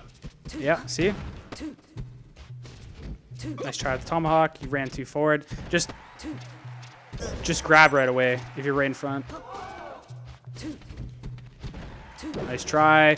Again, try and in that situation where I was on ledge, try and you know, are you familiar with the term like execution test? Yeah. So instead of trying to go for like off of ledge, all I can do is I can either ledge dash or I can, you know, fair, or I can, you know, Shino stall or whatever, right? But essentially my options to get onto stage specifically are a ledge dash. Like most Sheiks will, you know, I can't ledge dash right now for shit, but you know, most Sheiks will ledge dash or they'll, you know, do a delayed fair or whatever. That being said, that means that you can stay out of a range like right here and punish her for that. You can like what I normally do is I kind of just like stay right here and then I just punish her for doing things. And I kind of gauge at the beginning of you know, at the beginning of a game or beginning of a set, you don't really know the capabilities of the other player, right? And I can assume that they're horrible at ledge dashing and I'm going to punish them for that, or I can assume that they're the best ledge dash in the world and that they'll get, you know, frame perfect, you know, up tilts and they'll be in full glint or whatever, right? But most Sheik players, you know, aren't the best at ledge dashing. So what I try to do is I try to execution test them and try and, you know, do my bears at a timing that they're going, like the same timing that they're going to ledge dash and be vulnerable, right? Where instead what you did is you just tried to run up grab me, and it's like that's not covering anything, and that's way harder to time too, right? Right. So it's much better to like execution test them with like, you know, bears, or like maybe just in place bears like this, or like even if you really know the timing, you can even do like a drift back knee and you can even catch them sometimes. But the easiest thing in my mind to space is a back air. And if you're really uncomfortable, you can even just do a stomp from platform. If you're like on Yoshi's and you might be able to catch them, but that's not as good. What you really want to do is you want to do like a back air, because that kind of costs, you know, that forces me to do a good option from ledge, and I can also like, you know, feint it sometimes too, right? So if they, you know, ledge dash shield, I can then go for a grab, right? But I'm at least pressuring them, right? I'm at least making them feel like they should be, you know, scared of getting back onto stage. I shouldn't be making them feel at all welcome to come back on the stage. This is my zone. You're coming back on my stage. You better, you know, back on my terms. My terms, exactly. You're gonna feel, you know, you're gonna feel the heat in the kitchen, right? So that's essentially what you want to do. Like, and you'll notice, like, if you watch any good player, whenever someone's on ledge, like, especially like they're just trying to pressure them, right? They're trying to stay kind of out of their range and just kind of, you know, pressure, right? Right. And I think I get that run up grab in the corner a lot from like my times playing Marths. Like they'll. Because my mine with Marth is like they'll do something like this where they'll do like the that, right? that into up tilt or that into like maybe a dash attack or like ledge hop fair. And I think to myself, all right, I can like just shield grab that, or if they just run up and do that, I'm just grabbing it immediately. Okay. Like it's just In that case, even then, Bearing still beats it because Marth doesn't have much glint, right? right. You got to choose again. Choose options that are versatile. Choose options that cover more than one thing. Bear covers a lot of things off of ledge, right? It pressures a lot of things. You might not hit, but you're at least, that one time you might hit them. And then now it gets in the Marth's mind that, oh, fuck, now it's not as easy as I thought to get back on a stage, right? And then obviously you might have to modify it. Like if they do, like if it's a Marth and they wave dash, or ledge dash and they do an up tilt, then you have to be ready for that. And instead you hold down or whatever, right? Or you give them a bit more space and then you punish it, right? Again, as long as you are pressuring it or at least going to pressure something, is best. But if you can pressure while they're on ledge and while they're coming onto stage, that's the best thing you can do. But at worst, try to at least, if you're maybe not in a position to set up, pressure for pressure for them getting back onto stage, at least try and hold a good position of center. Hold like right here or something, right? Or at least get to this point, right? But anyways, I just wanted to point that out. We can continue. Okay.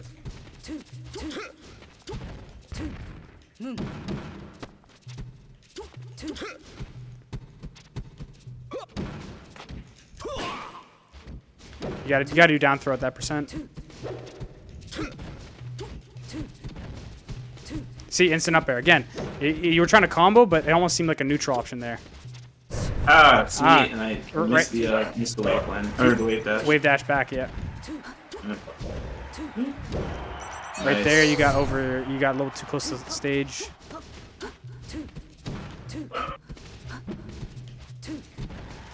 See, like that was fine because I full hop there, right? Right.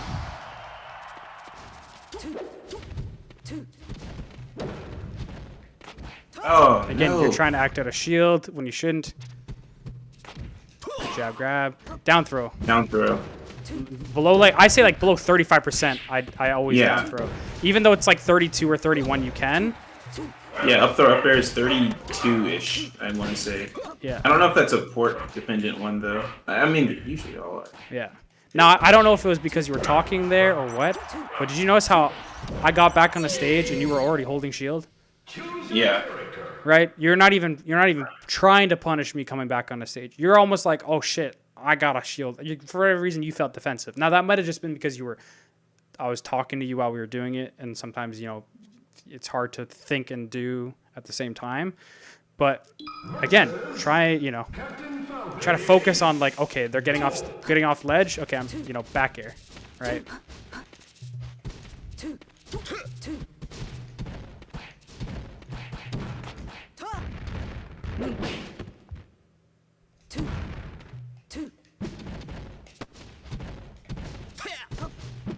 It's up there. Oh, man.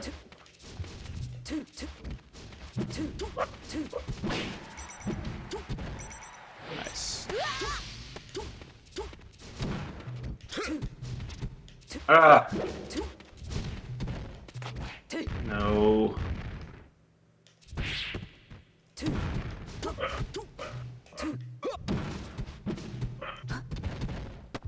What was that nair? See, that nair, again with that nair. If you're going to do that kind of nair, you have to be fully spaced such that I can't shield grab you. Versus Sheik, you can do that, but versus Marth, you can't do that. So if you're going to do something like that, where you're going to try and drift in at that spacing, you just try and go completely through me instead of trying to go where you're just in front of me.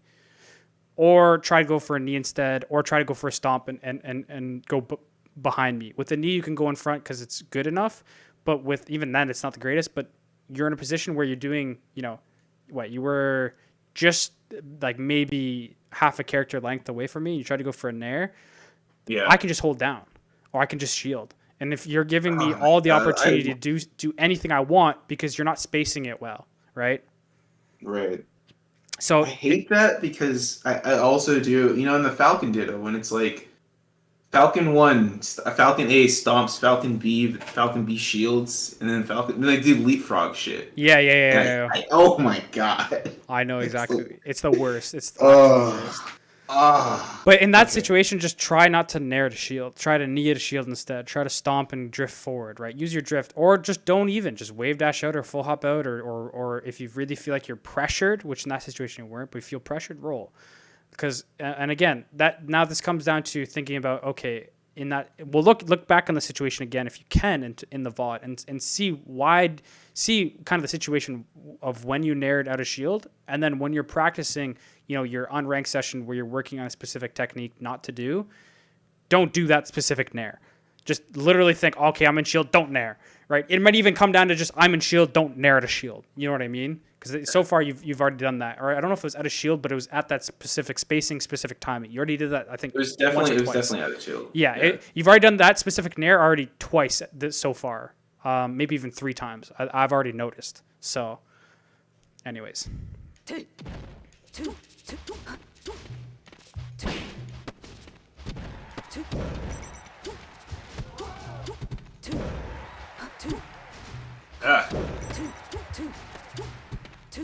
Wait. You see I was trying to be a little bit more patient on ledge instead of just immediately going. Yeah. It's not. Don't try to work on anything we've already talked about already, because I've told you way too much, and you're not going to be able to incorporate. Remember, incorporating one thing at a time. But right now, just play melee. Don't think about incorporating anything. Just play melee. Okay. Okay. That's all I want you to do, and I can point things out, because right now you haven't incorporated anything new yet. So you trying to incorporate new things isn't going to work.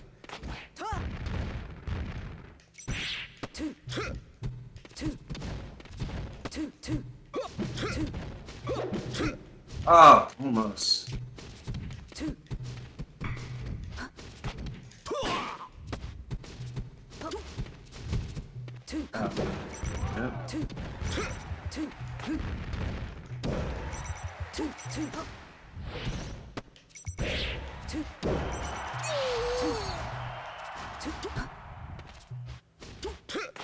Nice. Go for up air. My friend Will does that a lot, dude. The light shield. It's really good. Some players light shield. Some people go to stage. Some people just run around you. Oh shit. Oh, the classic shield. But you notice those bears you're doing in center stage? They're not covering anything. I just want to point it out. You don't have to change anything. Just again, it's for the VOD. But yeah, I can already. You're right. Your ledge play is definitely something you need to work on. It's too either it's literally like just automatic back into it, or it's like timid. Mm-hmm. There's no balance. It's no patience. It's just. Yeah. It's one speed or no speed. It's either you go right on, or you're like timid and you fuck up or whatever, right? Right. And that's just really just getting comfortable more on stage on ledge. That's really what it is.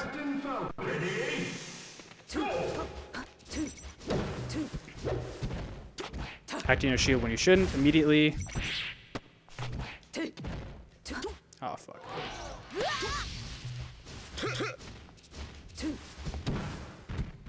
Trying to hit me while I'm still invincibility. Now you.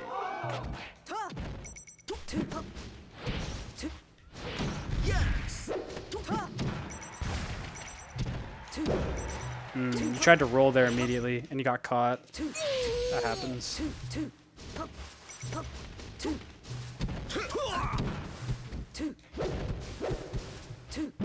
See, again, Baird didn't cover anything. Center stage, Baird didn't cover anything.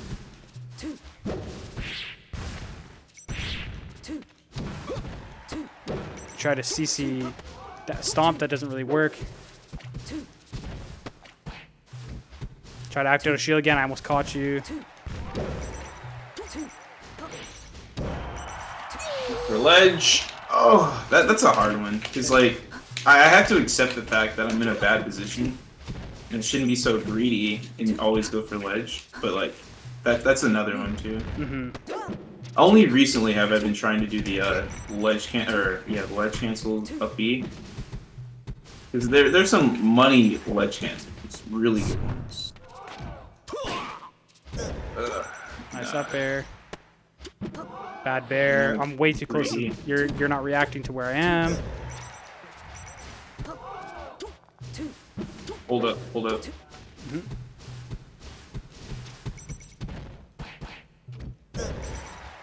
See, like, that's a fine instant up air because in that situation, we're close enough where we can hit. But even that can get you punished sometimes.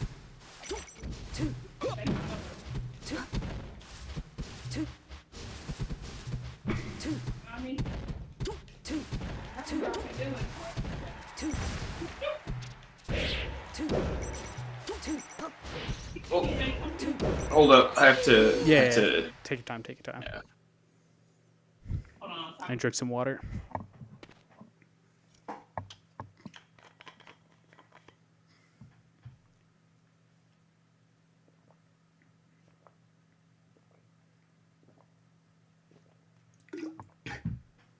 All right. Sorry about that. I had mail? Don't die.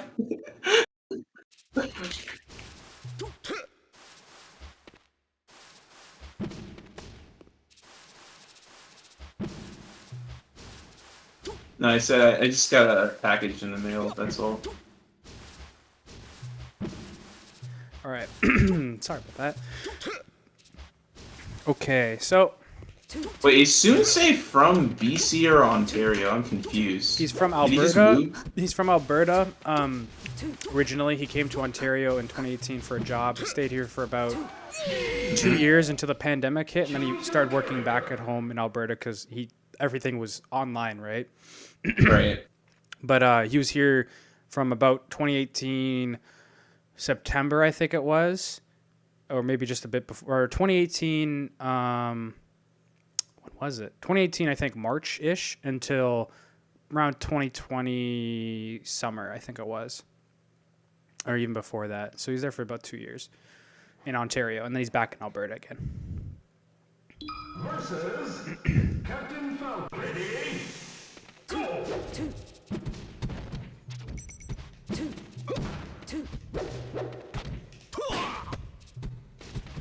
Down throw, but that's actually not bad because you can still get a punish because of the platform.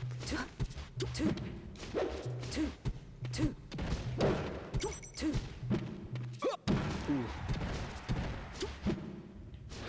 Got greedy with the knee. Yep. Instant is fine, but see, it didn't lead to anything. If you got a knee there or nair, it probably would have led into something, or a knee would have killed.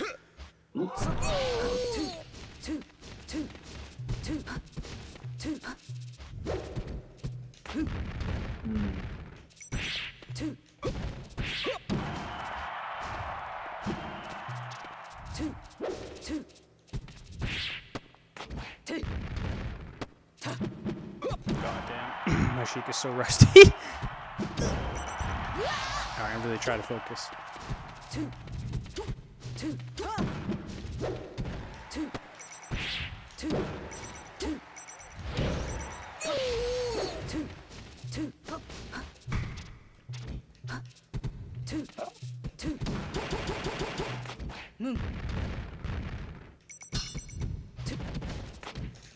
No. Whoa.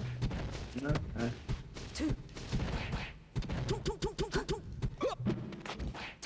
Yeah, see, but even then, even stomp, you have to have full drift, right? Yep.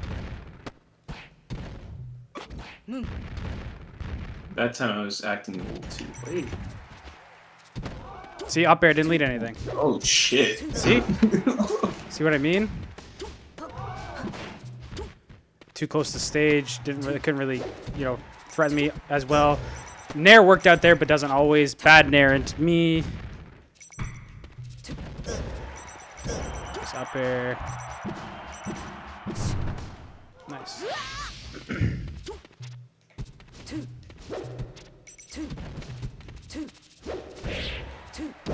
Again, getting caught by dash attack. I got so lucky. Try to run up, grab me when you shouldn't have. You're in the corner, right? I'm gonna try and wall you out. I'm out of your range. What are you gonna do? See? Up there. See, you're gonna see up air doesn't work, and then you're just running at me too, right? Yep. Right? Oh my Your God. your game plan goes out the window, right? Yep.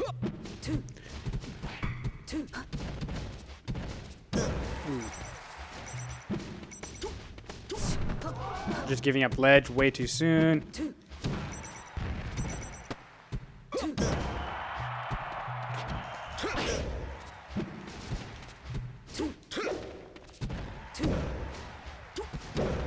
Bad nair again. Yeah. It's a bad nair, man. It's good sometimes, but most of the time it's not good to do. It's just go to ledge. I didn't know that that one wouldn't connect. Oh, because I hit between the two hits, right? Yeah. And if it's not an air, it's like fucking knee back to stage as well. Knees. If you're gonna do it, do knee. If you're trying to do it like at that height.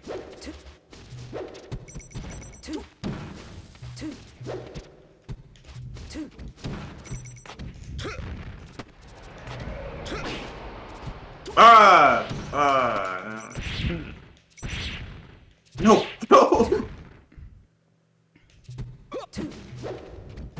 I crouch under your grab.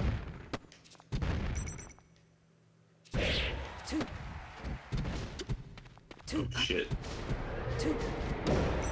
You're trying to nair forward, and I'm messed up there, but you tried to nair forward there with no drift, no nothing, and I just stood there, right? You were right over here, and you tried to nair forward, and you didn't even have any drift. You just kind of naired in place, and you didn't really have any drift forward, and so I'm obviously just gonna stand here and just swat you away. So if you're gonna approach me, have some drift, man. Even if it's stationary, have full drift forward, right? Practice those nairs where you're stationary, and then you do them and you go as forward as possible, right? Because even now, like, you're not going that forward. Like if I do those nairs, or if you saw Mango do those nairs, he's like, right? Oh. Yeah. See how I'm messing up right now because I have Sheik brain on my mind. But like, you see how like far forward I'm going, right? You got to practice those, right? Right? Those are really important. So that's one thing to practice more. Yeah. Yeah, the nair, see? But you were at a low percent, so maybe it would have been risky to go for it all the way in, because you could have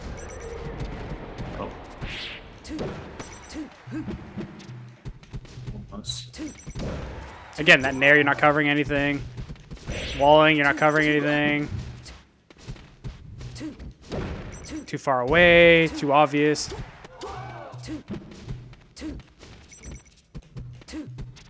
Same timing with your approach. No, you're not dash dancing and changing your timing. You're not using platforms.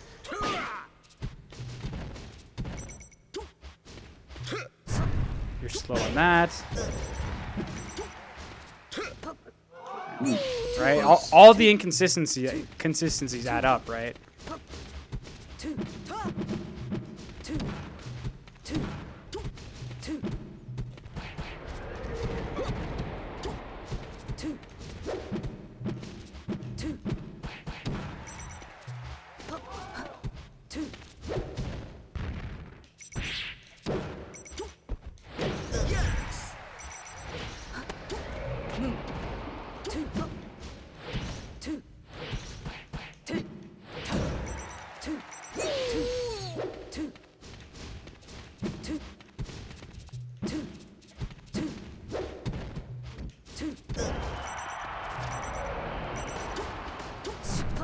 Getting off ledge too soon. You're not reacting to my spacing off stage. We can work on that on a later date.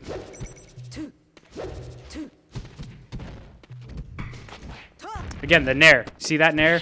I want you to really think about that. Not right now, but afterwards. That nair literally costs you that stock. Choose your character. Versus Captain Falcon. Ready? Go! Good dash dance. I like this. Bad nair. Bad side B.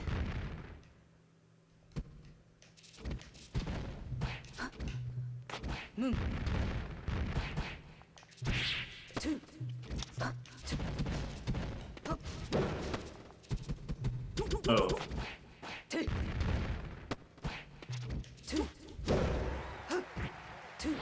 Damn.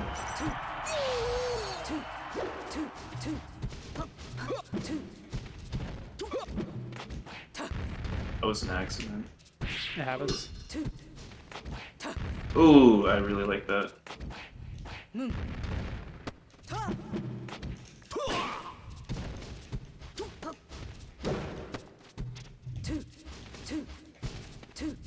what are you gonna do? You do your up airs? No.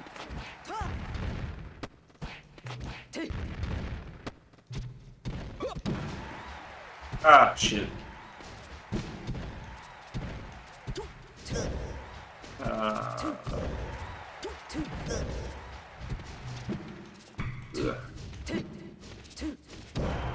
Oh, it's gonna shield that. All right, see that's the other shitty ledge option too. This tournament winner. Yep. Oh. All right.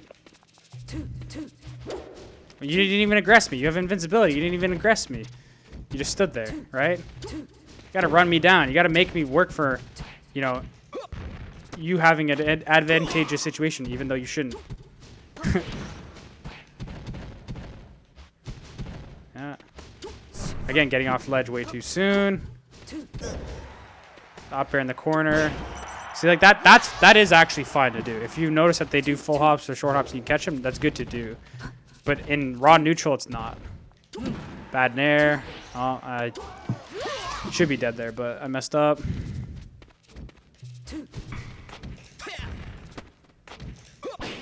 Down throw, remember. Bad shield grab. No. And then bad recovery. Damn, you're. Oh my gosh. I don't know why, but maybe it's because you're also a good player and a Falcon, but you have the bear timing on lock. Oh yeah. Oh, it's because I know what your options are off stage, right? And you have very little. Like I'm messing up, you know, certain punishers like, you know, tech chases and whatnot, but everything besides that, you know, I'm doing not too bad, right? Because I know how Falcon wants.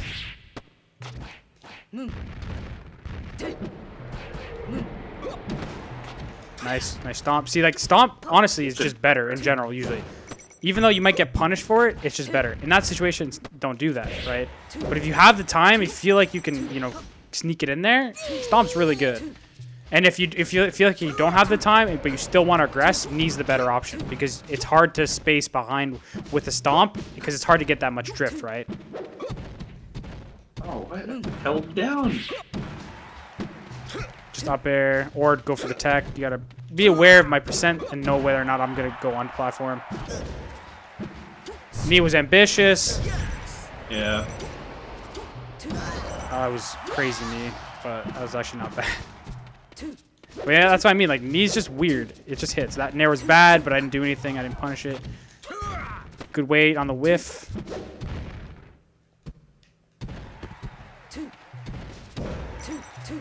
Damn.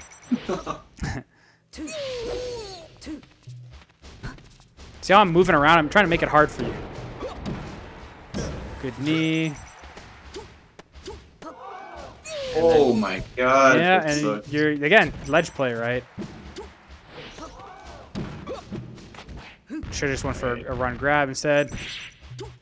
Oh, I gotta practice that. I have to get the motion down because like I remember I saw it was like a VOD of Cody and Plup. They were just playing friendlies, but Plup was like, I guess because Plup has been the better player for a longer period of time. He's just like, you know, Cody always goes for, he presses a button out of his like ASDI down or CCs, and he's like, sometimes it's just better to like reposition or go for some sort of something that involves you dashing, and so like that shit where I have to at least like dash grab out of CC or ACI down is like it's gonna take some time, but I definitely need to incorporate that one as well. Yeah. That's like another. That's another thing to write down and incorporate. Yeah, try and Yeah. bring that in, right?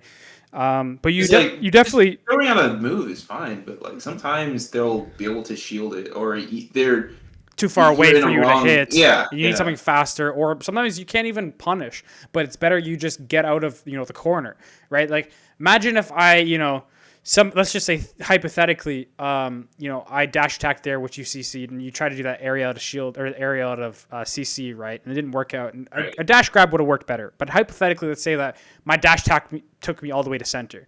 Well, then now your goal is to get closer to center and at least maybe be in frame advantage, right? Or maybe just at least have better stage positioning, right? The game it's all a game of patience, right? And a lot of people forget, but or at least they don't even realize rather that good players only fight when they're in good positions.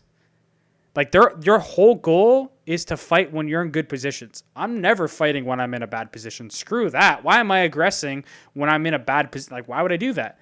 Like, I'm just asking to get punished, right? Whereas I think a lot of players don't think about that often enough and go, this is a very bad spot. I'm not going to aggress here. Like in the corner, right? So many people try to jump forward of the corner or try to, run to center stage. Like you were saying earlier, when you would get off ledge, you would just like try to run through. Why you're trying to do something? Are you trying to aggress when you shouldn't? You're trying to attack when you shouldn't, right? So Right. thinking more about situations that are advantageous, and this kind of comes back to Lide's Guide to Improvement, where he talks about all of this, right? Your positioning, your hitbox, this and that. But really, what it comes down to is position, right? Center stage versus on ledge versus on platform versus off stage versus ledge, stuff like that, right? All of that matters on what you should choose in any situation, right? If you're in the corner, you immediately have less options. You cannot dash dance as effectively, so now that's off the table.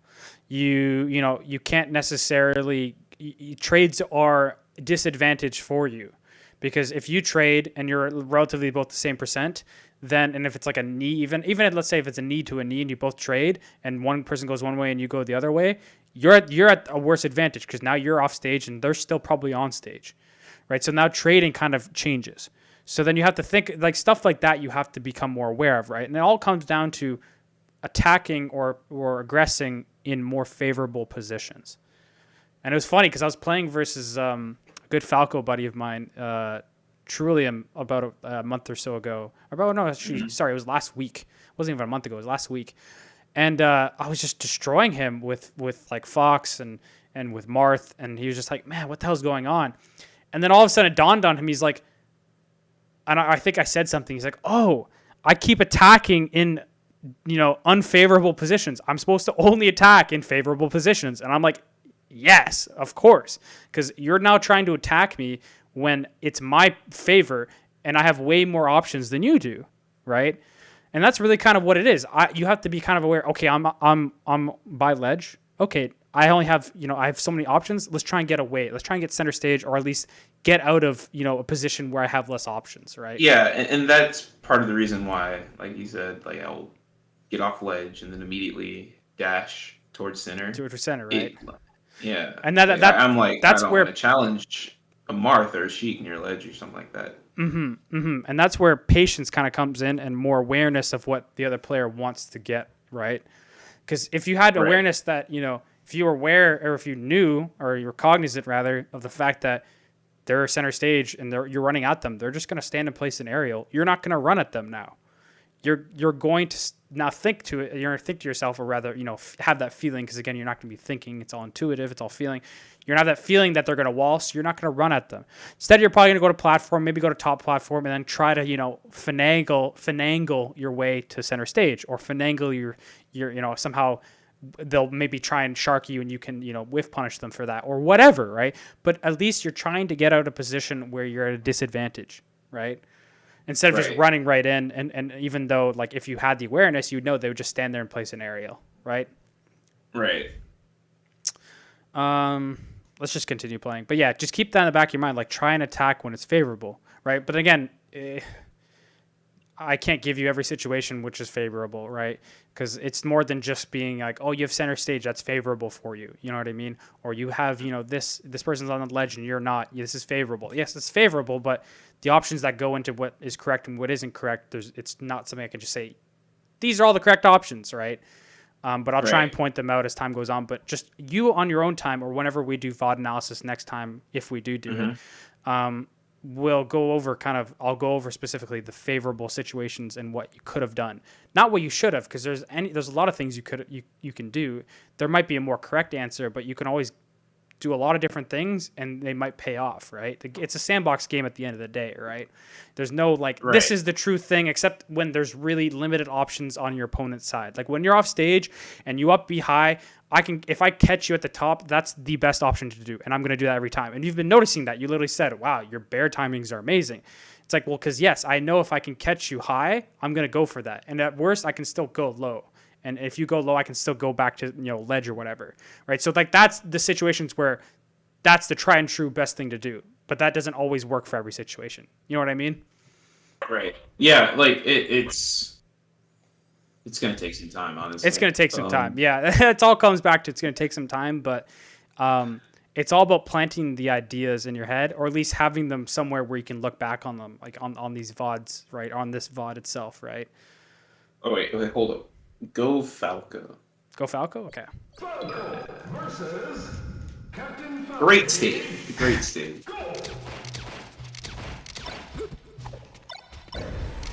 See, you tried to wave dash your shield and got punished for it.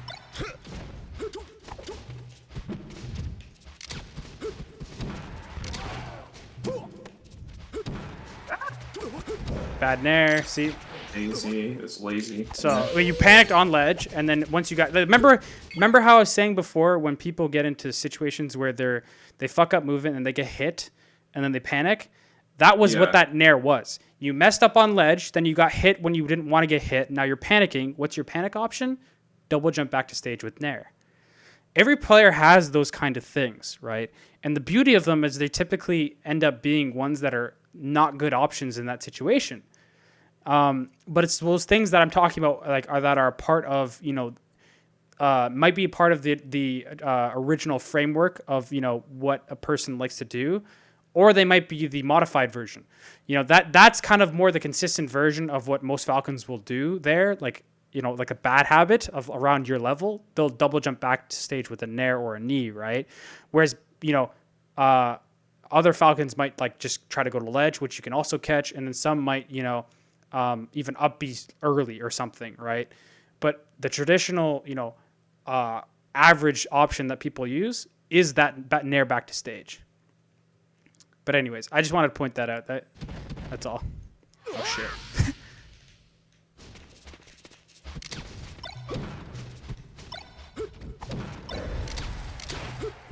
Oh. No.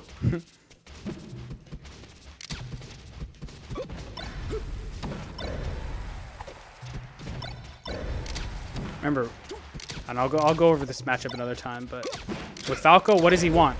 He wants shine. What do you want? You want a hard knockdown. How do you get that? Stomp, knee, or grab.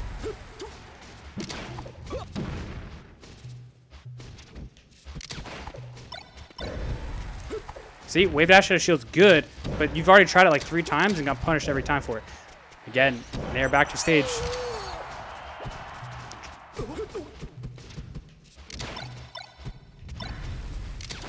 Short hop, full hop might have been better, or even a back air to shield.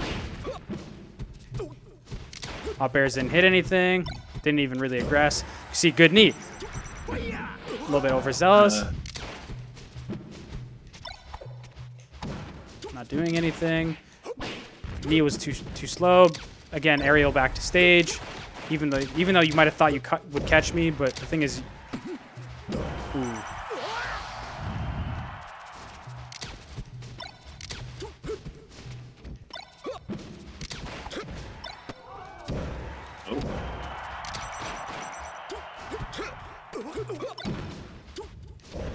Oh, that's the first time that actually worked.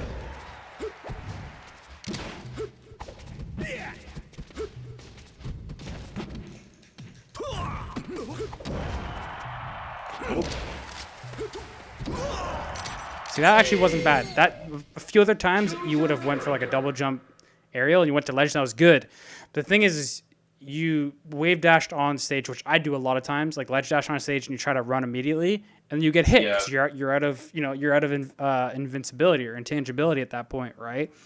So sometimes it's good to just ledge dash shield. Sometimes it's good to just wait, right? You gotta, and again, these are still habits that you have to break yourself. You have to actively have a session where you're like, okay, I'm not going to get off ledge until, I've been on three. I'm going to do 3 ledge refreshes this time. I'm going to do 2 this time. I'm going to do 1 this time. And actively just say to yourself, I'm going to do this many when I get to ledge. Right. And then as time goes on, you'll start to, develop more consistent, different, amount of times you'll refresh ledge. Right. But at least try to actively say to yourself when you're working on it, okay, don't go on the stage yet. Don't go on it. Just wait. Just stay, right? Like actively catch yourself in the moment. And that's really what you have to do. It's all about improvement is actively catching yourself in those situations where you tend to gravitate like those autopiloting and then stopping yourself from doing it. And the more you do that, the better you'll get at doing different options, right? But until you do that, you're going to continue doing the same thing you do over and over, even if somebody's punishing you it for 30 years. You know what I mean? Versus Captain Falcon. Ready? Go!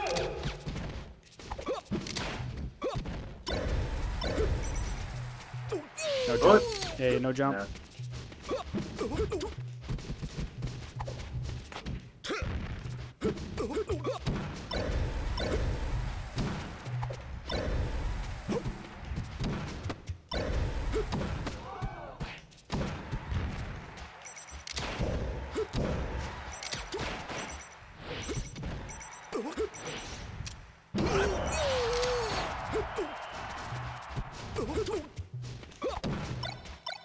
Over reliance on stomp. Over reliance on tomahawk grabs or run up grabs. Good nair.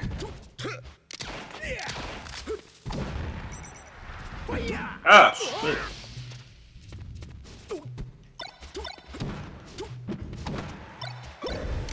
Stomp out of shield. Remember, you can roll. See? See? That was a good stomp there. Just shoot there. Bad nair. That nair we're talking about.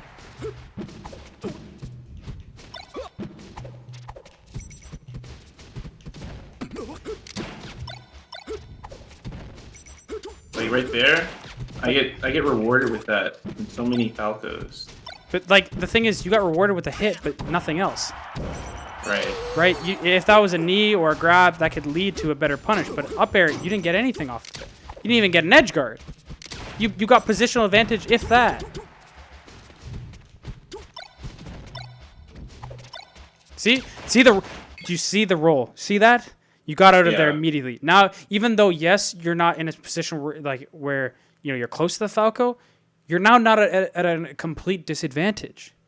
You're not at the point where you have way less options. The fact that the instant that Falco's on your shield and doing pressure, you have very limited options. You have roll, you have a panic, you have maybe a full hop, you have maybe a wave dash to shield, which honestly gets caught more often than not. You have a panic grab or whatever, and then maybe an aerial to shield, but that'll also get caught similar to like the grab, right? So rolling kind of allows you to reestablish neutral. And obviously, again, you don't want to spam roll all the time, but I literally beat Albert by spamming roll. I literally didn't let him get any shines on me. That was my whole goal. I'm like, I'm not gonna get shined, and all I did was just roll. Rolled every single time, and then eventually I started doing some aerials because he was expecting the rolls, right? But even then, he wasn't even punishing me that hard because Falcons roll so fast. Roll forward. Just roll forward. Look how fast that is. That's so fast. Even roll back's pretty damn good. Like that's hella fast, right? Like you have to literally be in the position to punish it. Right? Or you have to be aware of it, right? So again, don't worry. Roll's fine. Roll's actually better. And you'll notice when a Wizzy plays his first good Falcos, he's rolling all the time. He's literally rolling as much as possible. Because you can. Don't be afraid to roll. Now, obviously you want to use more than just roll, but at least try and incorporate it, right? Don't always try. Don't fight in disadvantaged states. Fight in advantaged states. Now, you're not always going to be able to, but if you can avoid, disadvantaged states, like trying to stomp out a shield when I'm shining you or daring you, then do that. Avoid that situation. Roll instead, right? It's always thinking about what is favorable for me, what is disadvantaged for them. Again, it comes back even to what do they want, what do they not want, and then vice versa, right? What do I want, what do I not want, right? That it all comes back to that. Advantage, disadvantage, right? And again, it's one of those things where, it's another habit. It's not a habit of wanting to, dare at a shield, right? That's a habit. And that's something that will take time in order for you to, break it. But it's one of those things where you have to try to catch yourself, right? But again, it's part of that. You practice one thing at a time, and I'm not going to aerial at a shield this entire session. I'm only going to wave dash at a shield and roll. Okay, now this next session, I'm not going to roll or wave dash at a shield. I'm only going to aerial at a shield or full hop.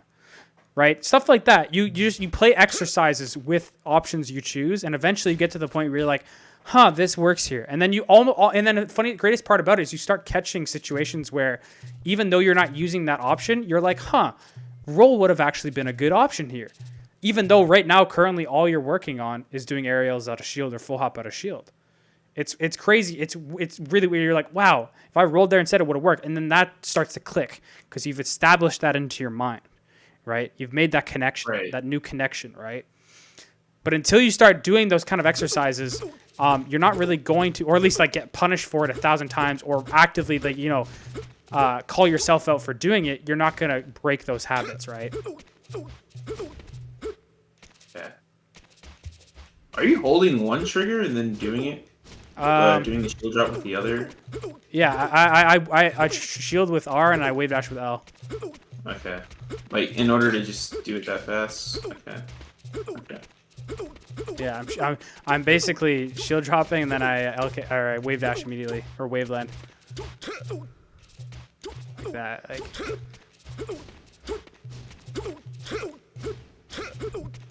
But you see, like, I'm not super clean about it, but like you're trying to do that and you're like, how the fuck does he even do that, right?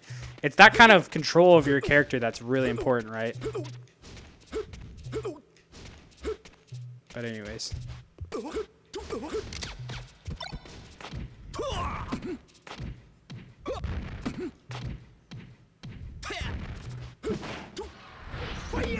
Nice.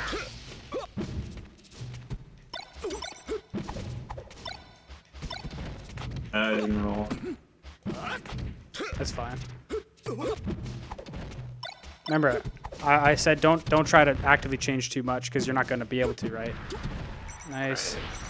Still alive. You got off ledge accidentally. No!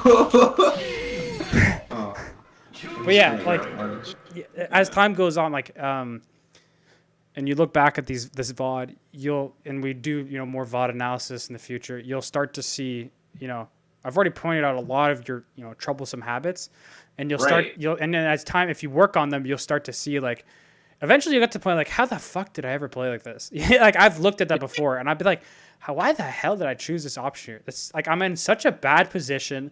I do it at such a bad timing. I do no drift, bad spacing. Like, and I'm like, why did I ever think this was a good option to do?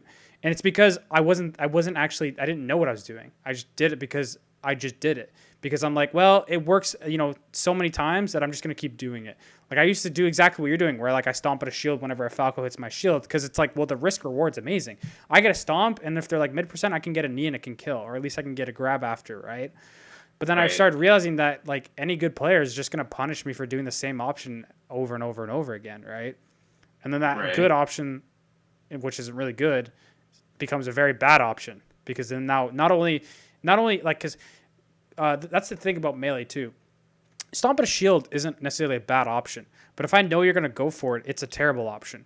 The more you know about what your opponent likes to do, the worse that specific option becomes, because now I have the exact countermeasure already. Like, I already have that lined up and I can do it right away. right? Right. Like with your aerials back on the stage, I'm expecting those, so I immediately can bear those. Like it's like what I was talking about with human benchmark, right? Like with the full hop fox full hop up or fox full hop nairs, right? It basically comes down to I'm expecting it, so I can react to it faster, right? It's a read reaction as they call it. You're expecting, it's not necessarily a reaction, but you're expecting it, and so it's much easier to execute the execution test on it, right? Right. But essentially, that like I'm saying, the more obvious you are, the worse a good option becomes a bad option. But yeah, I think I had a better point to that, but that's essentially what essentially the gist of it.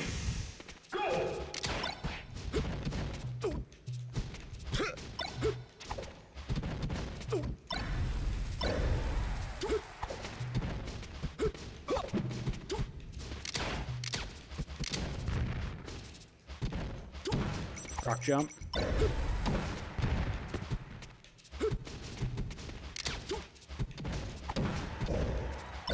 Oh.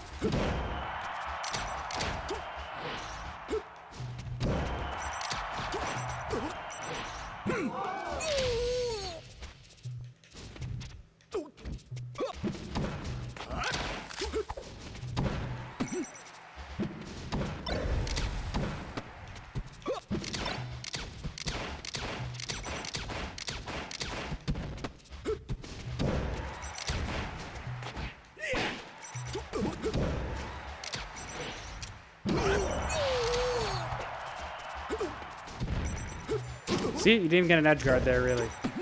Even though the up air hit. That worked. But again, it works only because I have so much less options.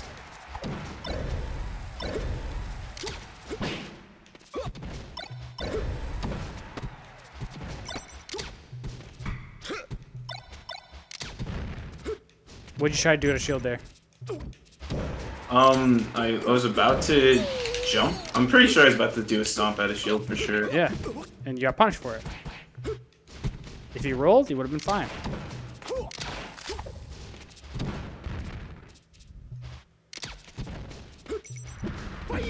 Nice.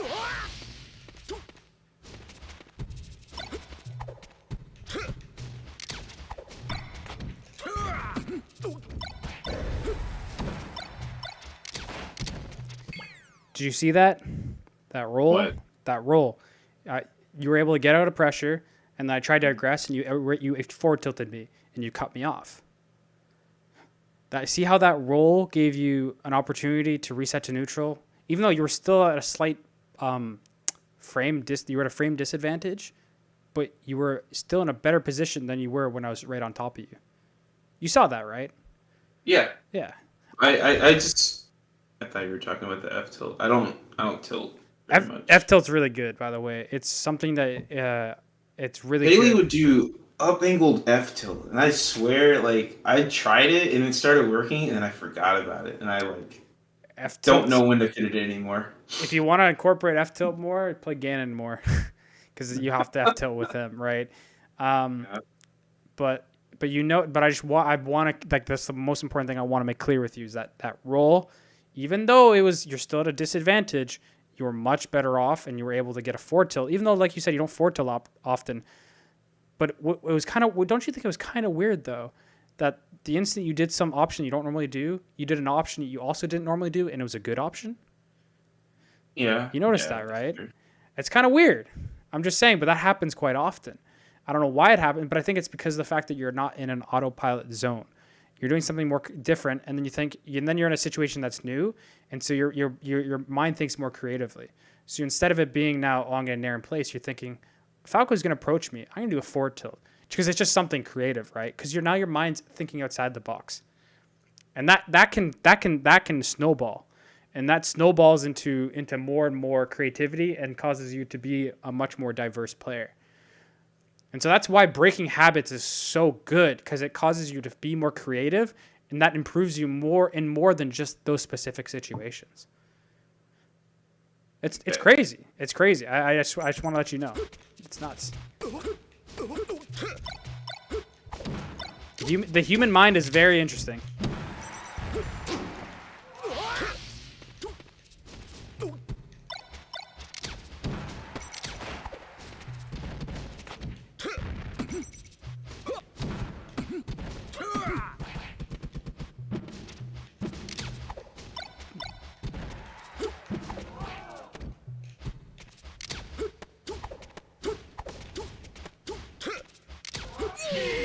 Even though you SD'd. Yeah, I was like really focusing. All right, I'm not gonna Just go back on stage. Good. That's good. Yeah. That's really good.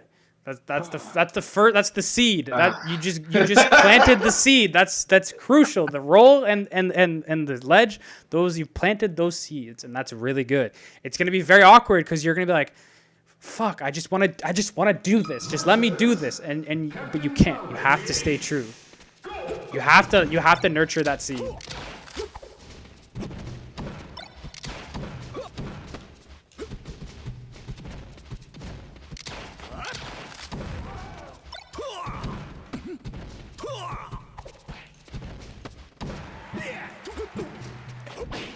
That's another. Oh my God. That's another seed. You're What gonna have Falco? What Falco grabs this? Good Falcos do. New York Falcos do. Oh,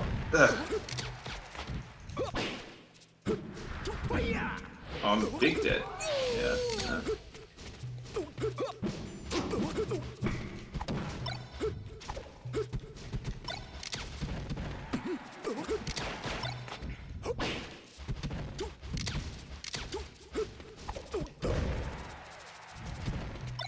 I was able to just run right in at you. Did you see that? You didn't wall me. Like, it's still fine to wall me when you're in center stage, right? But it's when your entire game plan revolves around you walling is when the issue arises, right? I just want to make that clear, right? When I was over here and I just was able to just run in, I should not be able to do that. I should not just be able to just go, yeah, and do whatever the fuck I want. Like, maybe if I'm approaching with a laser or if I do a preemptive, aerial, that's a little different because I'm aggressing with a move. But the fact that I was able to run from here all the way to here and you did absolutely nothing. Actually, I could have kept running. I could have run across the entire stage. That's not good. I'm coming into. You got to react to. That happens with me with like pretty much every character. So you have to react with or rather, it's not even react to a degree, but you can react to people jumping at you. And you have to, or rather, you have to have a feeling that, hey, they keep moving closer to me. I have to either throw out a move or get out of the way or shield. You can't just be like, I'm waiting to react on it. You have to almost read it sometimes. If they jump far away, like it's Falcon, like if they're jumping across the stage, then you can react to that. But Falco, more likely than not, he's gonna aggress like this, right? And he's gonna come forward with lasers. Well, the closer he gets, then you just hold shield or get out of the way or preemptively, if you think he's going to approach, preemptively wall. But of course, that's just you hoping that you hit the right timing in order for him to run into your move. Where in actuality, what I do is I just kind of wait until the last second and I'll shield if I really need to, right? Or I'll dash out of the way if they're lasering a lot, right? But if they're just coming at me like this with a nair, I'm just going to shield it if I'm not ready to cut it off or if I'm not ready to deal with it, right? yeah. And it's really something you have to just feel that they're coming in, right? Like, let's say for instance I'm dash dancing like this, right? And I'm lasering you a lot, and you kind of just have to feel when I'm gonna come in, right? Like right there, like that was a good shield, right? Because you knew I was gonna come in there, right? But then sometimes I can come in like that, right? Right? And then you act out when you shouldn't. But anyways.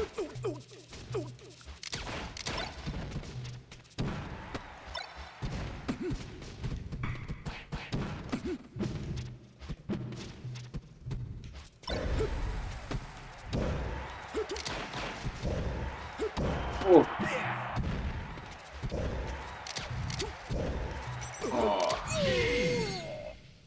Choose your character.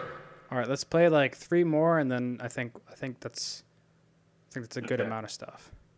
That's a lot. That's a lot, honestly.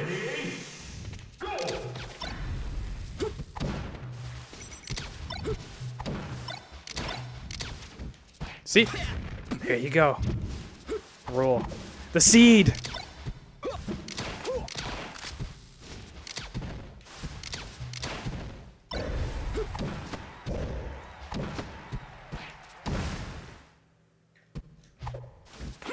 Oh, nice fade.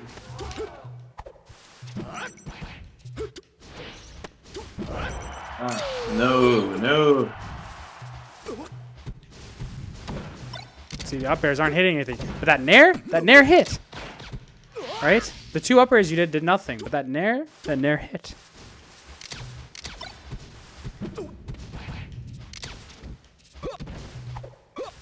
Stomping a shield, didn't hit anything, see?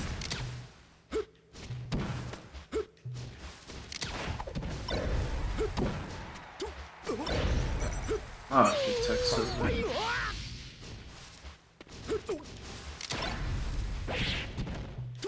Okay, that was nice.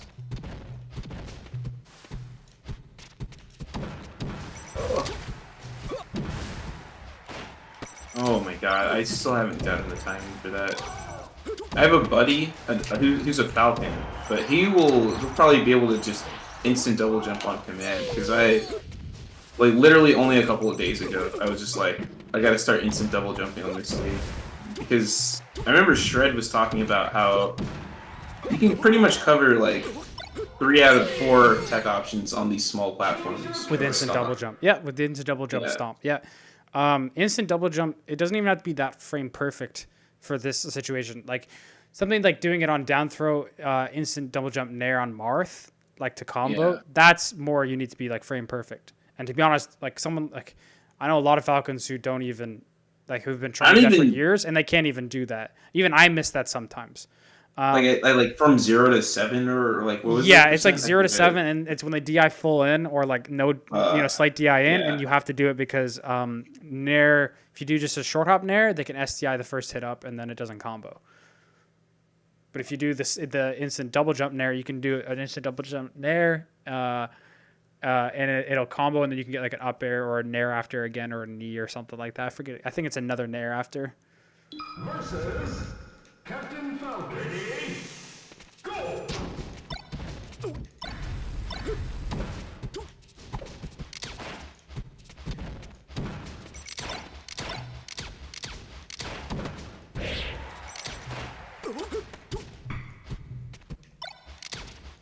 See, like that, I'm obviously expecting you, right? Because you're in the corner. So, but at the same time, like, what other options do you really have, right? It's not like you're in center stage.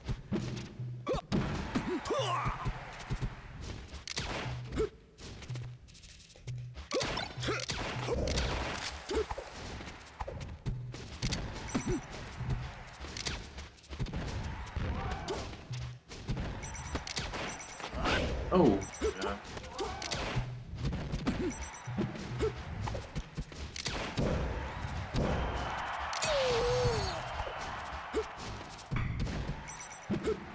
yeah. That time I got it because I drifted a bit further. Like there.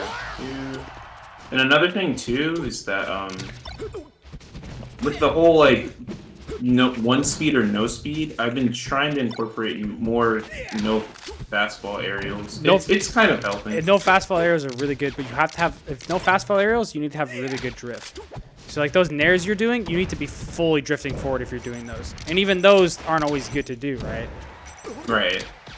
It might be better. Honestly, I find those are better versus like Marth or Fox, but worse versus like Falco because of lasers. Whereas with that full drift forward, no fast fall in there, you can catch Fox like dash dancing sometimes or approaching. Choose your character. Or a couple more. Versus Captain. Oh, I don't want to play on the stage. Oh. Get used to it, man. You don't like FD. You don't like Dreamland. No, I don't mind FD. Honestly, I don't like I really don't like the larger stages versus Falcos. Most Falcos. It's weird. You use the space, man. I just feel like because of how defensive I am, I let them get so much space to set up with laser, and it's just like crap. We'll get into properly. Fuck, I can't even speak anymore. Doing proper approaches.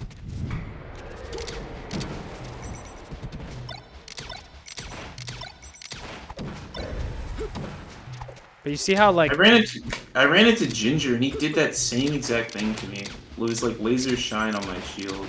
yeah, dude. Like, do I just take the laser or do I hold down? I don't even know what to do because I asked him, and he was just like, "You shouldn't be in that situation." Yes, you shouldn't be in that situation. Wizzy gets out of it like right away with like a roll. None just avoids the situation completely. Johnny avoids the situation completely. It's like if you're letting a Falco get up to you at that point, you're not walling hard enough, or you're not doing enough, right? Like you're like like that kind of nair, right? Like you have to act like you either take laser or you CC nair, or you just don't get into that position where Falco gets that close. They just don't let that happen. Like if it like you have to choose between, so the options that happen are options you can do when someone approaches you, and they're dependent on your ability. So like your ability to act on things, not human ability, but in-game, what you're allowed to do at that point in time, right? You might be bogged down by lasers, and you might not be able to act out, and they're too close at that point. Like Mango likes to approach with lasers because he'll catch them at a spacing where if he does one laser, he can approach with a nair after, and if they don't shield it, then they get hit by that nair or dare, right? In that situation, you have to shield it. Whereas there's other times where they'll do a laser too far away, and you can nair them immediately after that, or you can like take laser dash back, or you can hit them even before they do the laser, right? But the whole point is that the main things you can do when someone approaches you is basically you either have to shield because you're not going to be able to attack or counterattack at all, or you can take laser if they're far enough away, or you can cut them off. So it's basically those three things, or you can just like immediately go to platform and avoid it all, right? Remember, platform is an option. A lot of people forget about platform. The platform gives you a lot of movement. You can do a lot on them. You can aggress with them. You can get control. You can feint a lot. Like you can do a lot on platforms. You don't always have to just approach head on, right?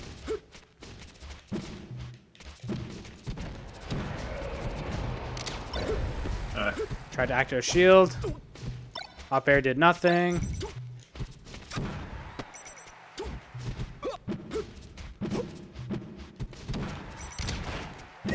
Missed text. That's another thing too. Missing text can really screw you up. So yeah, I was looking for the roll there, but you didn't have to roll immediately. I wasn't on you, right?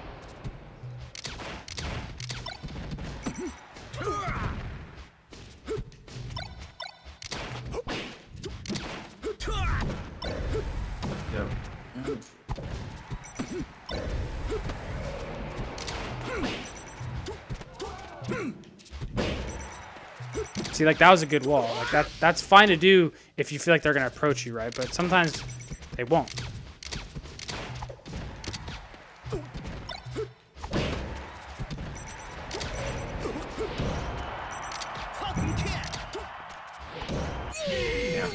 All right, one more. Choose your character versus Captain Falcon. Ready? Go!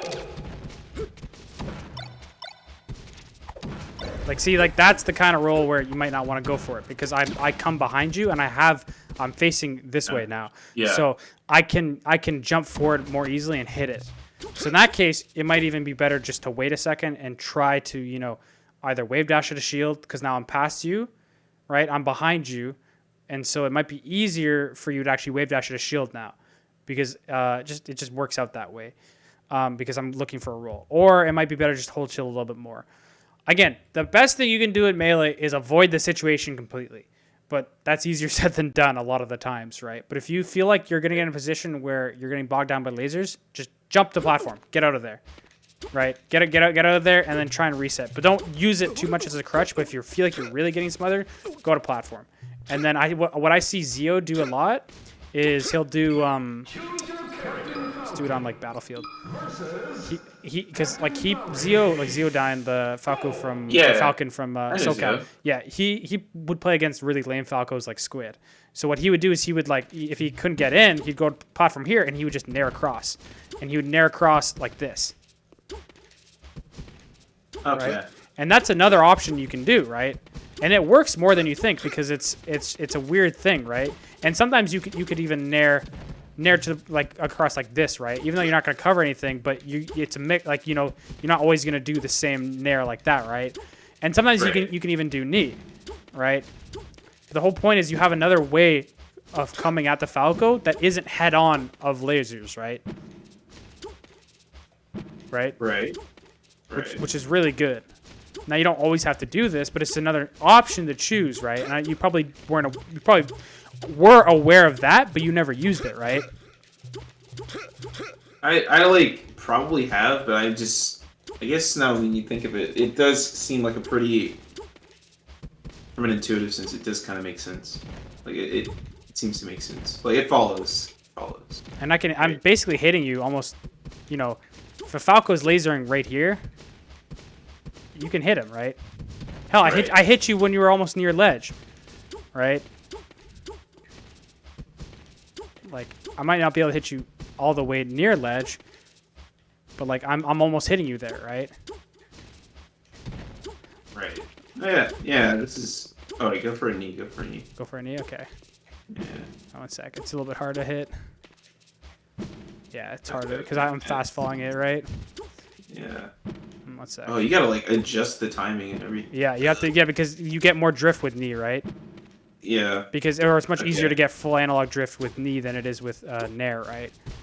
And nair I usually drift afterwards, so it's easier to like change the drift, right? True. And also, I guess up air kind of extends a little bit further. If you want, you can do up air and then fast fall through the platform like this. Oh wait, do that. I never do this, but that's actually not a horrible option. It's a little bit more telegraphed though because it's a little bit longer, but it's not actually that bad. But again, you can do that nair, and that nair is not actually that bad. See, like I hit you there, and it's kind of deceiving. It doesn't look like it's gonna hit you, but then all of a sudden, it does, right? It's very, very deceiving. It's more deceiving than the up air. Because the up air, it takes longer. You kind of have more time to react to what they're doing. But the nair, you see a nair comes out, and you're like, oh, I'm not going to get hit by that. And then all of a sudden you do. And you're like, what the hell? How'd that hit me, right? Right. Anyways, I'm messing up right now. But you get the point. Right? Especially versus Falcos that are just spamming laser right here. And you're like, man, I can't get in. All right, screw you, right? Anyways, one more, last one.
Again, you're throwing out moves you're immediately throwing out these nairs, right?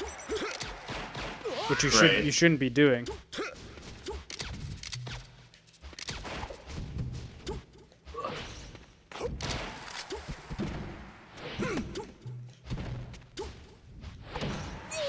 All because you naired back to the ledge. Nair back onto stage.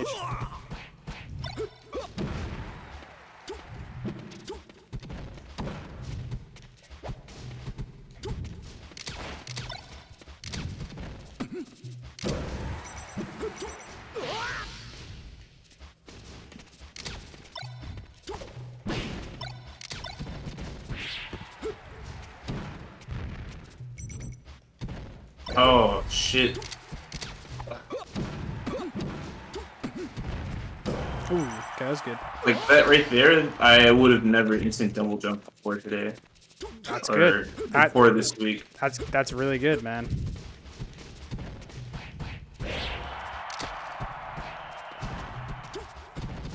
Oh. Like that's a good nair. See.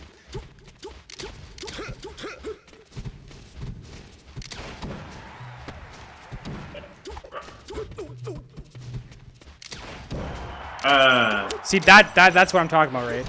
Yeah, what I was talking about just previously about how you're faced with me approaching you and you have to shield, right? You have to shield there, right? Whereas like before I was far enough away where you got that one nair and I said good nair, right? That's the kind of spacing and timing I'm talking about, right? Where you're in a position where I've caught you with a laser and now you have to shield because I'm so close and I have the frame advantage where you can't throw out a move. And so if you don't shield this, you're gonna get hit by a dare or a nair. And that's just how Falcon works. You don't have like Fox's Shine where you can like get hit by it and then like dash, jump cancel Shine and immediately get, you know what I mean? We don't have a frame. What is it? Frame 5 move because I think it's 4 frame or 3 frame. Is it 3 frame or 4 frame jump squat for? I think it's 3 frame jump squat. Aerial 4th frame. Spaces and yeah. Yeah. So sorry. So for the spaces and Sheik. This is 3 frames. So we don't have a 4 frame option. After getting hit, with lasers, right? We have Nair, which is our up air, which is not even close to being fast enough to stop a Falco after that, right? So you have to shield in that kind of spacing. Okay. But besides that, I think we went over a lot today, and right. This is ample information. Honestly, I'm gonna schedule for another lesson though. For sure. And if you don't, it's fine. It was nice knowing you. No. No, but I've scheduled with I told you I scheduled with other people and I mean it's good information, but I think it's better because it's coming from another Falcon, so I have you have the person we have a similar perspective, but I've been where I started to cut you off, but I've been. Yeah. I've been where you've been before. Like I've went through the exact same hurdles you've went through. Like I see it all. I feel exactly the same way. Because I felt it before. These Marts and these Sheiks, they don't know any better, man. They've had an easy life. We've had a hard life, man. I'll be honest. I think the Falcon Discord is so good at minimizing that because Falcon's amazing. I honestly think Falcon's amazing.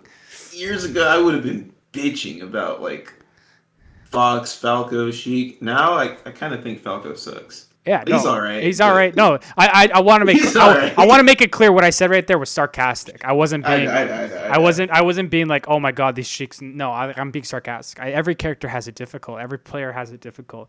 But I've experienced exactly what you're going through right now. I've seen it firsthand. I've dealt with it. I've even had I had a character crisis at one point where I even wanted to play Marth for Fox, Marth and even the Ditto. I was like, man, this is just I can't figure it out, whatever. And then now I look back on that, I'm like, somebody told me that. They're like, yeah, you were looking at picking up Marth. And I was like, what was I thinking? Why the hell would I want to play Marth? Like, what? Falcon's he's all right, but he's not Falcon, man. Yeah. I don't know. Some of my friends from school, they're like, Falcon's so lame. They just see Stomp Knee and they're just like, oh, herder, Stomp Knee. I'm like, okay, whatever, man. They don't. I don't know, man. Something about the moves and fuck it, the big hit effect. That it feels good to land a big move or a strong move. All right. It does, honestly, and so you can keep full hop back airing with your fucking little Fox or whatever. Who cares? Facts. Fine. Yeah.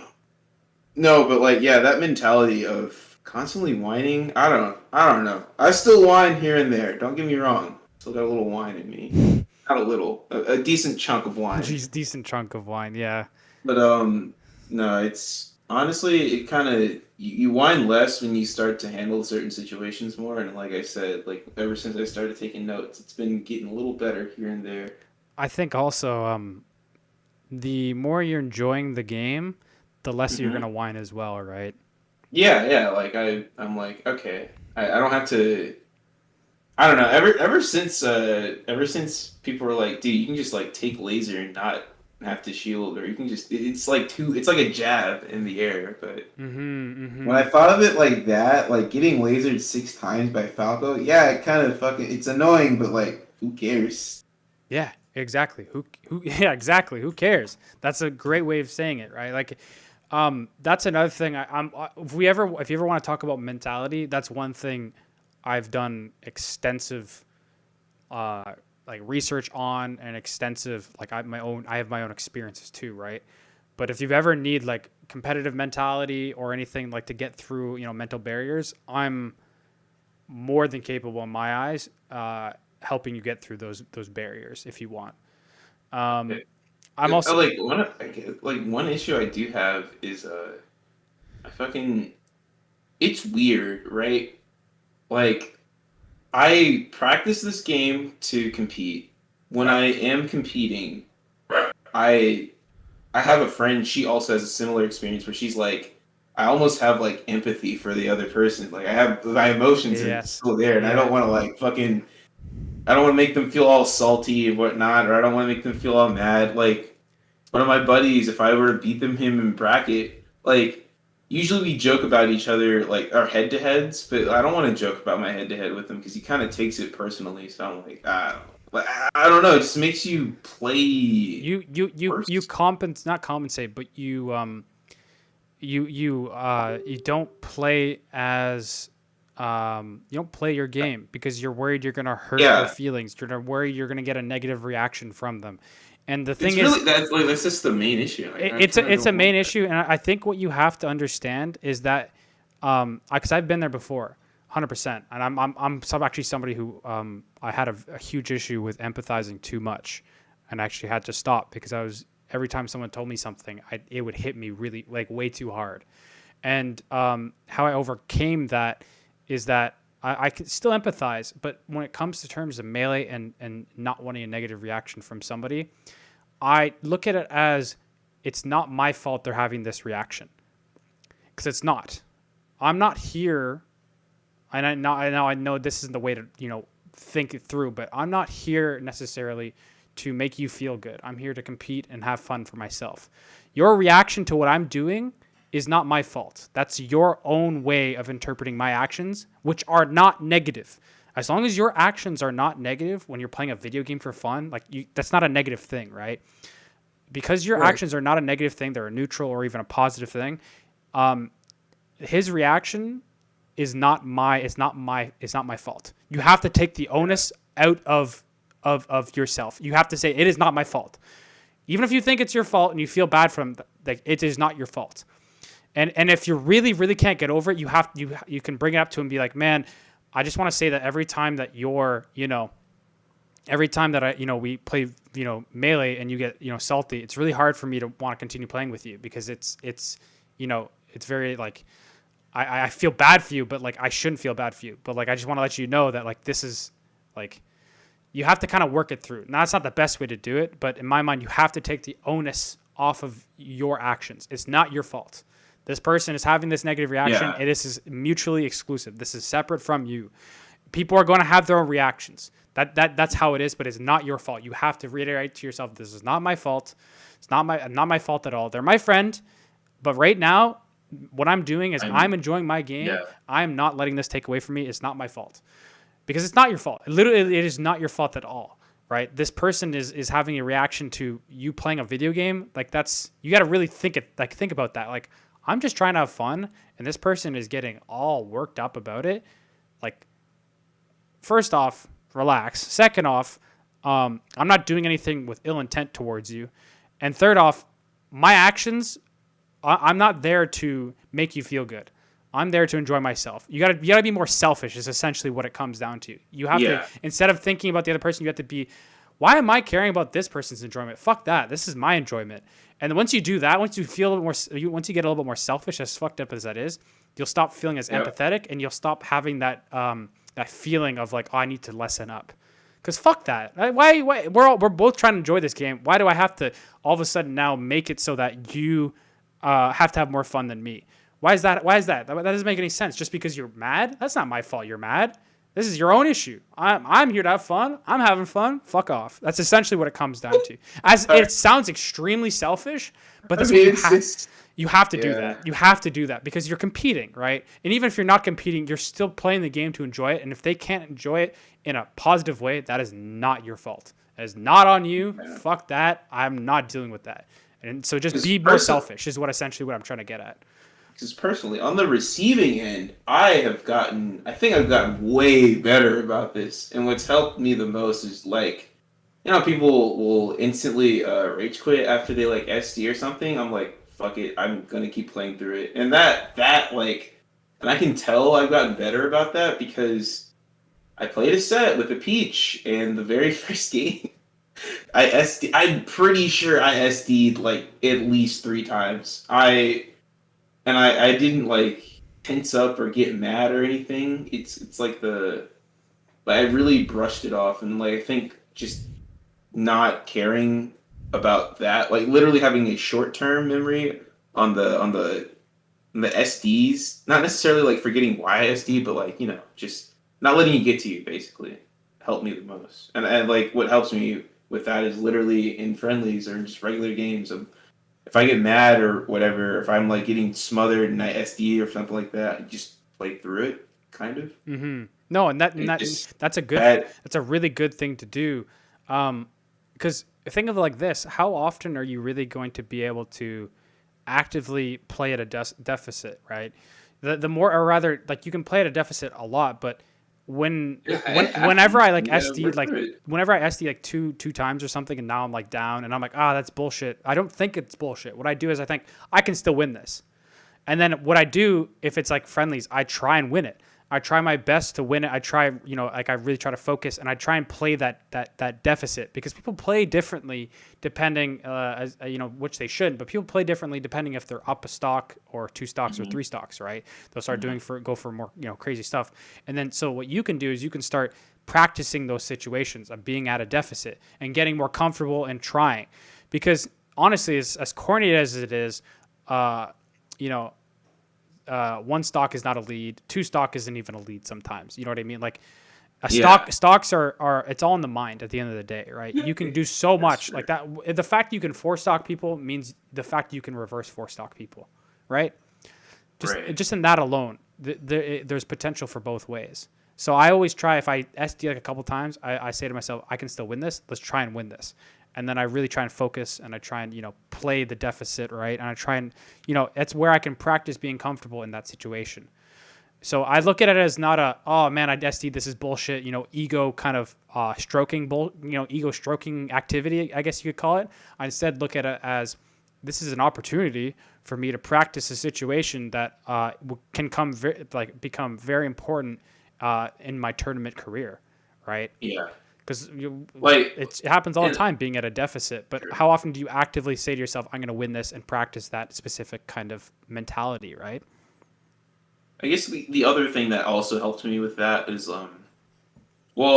this is a weird one, but I was just like, you know how people hold themselves to like there's like some really technical Fox, and they hold themselves to such a high standard, but what they really do is they learn like this really random tech, and like not many people can do it in their local scene. They're the only one.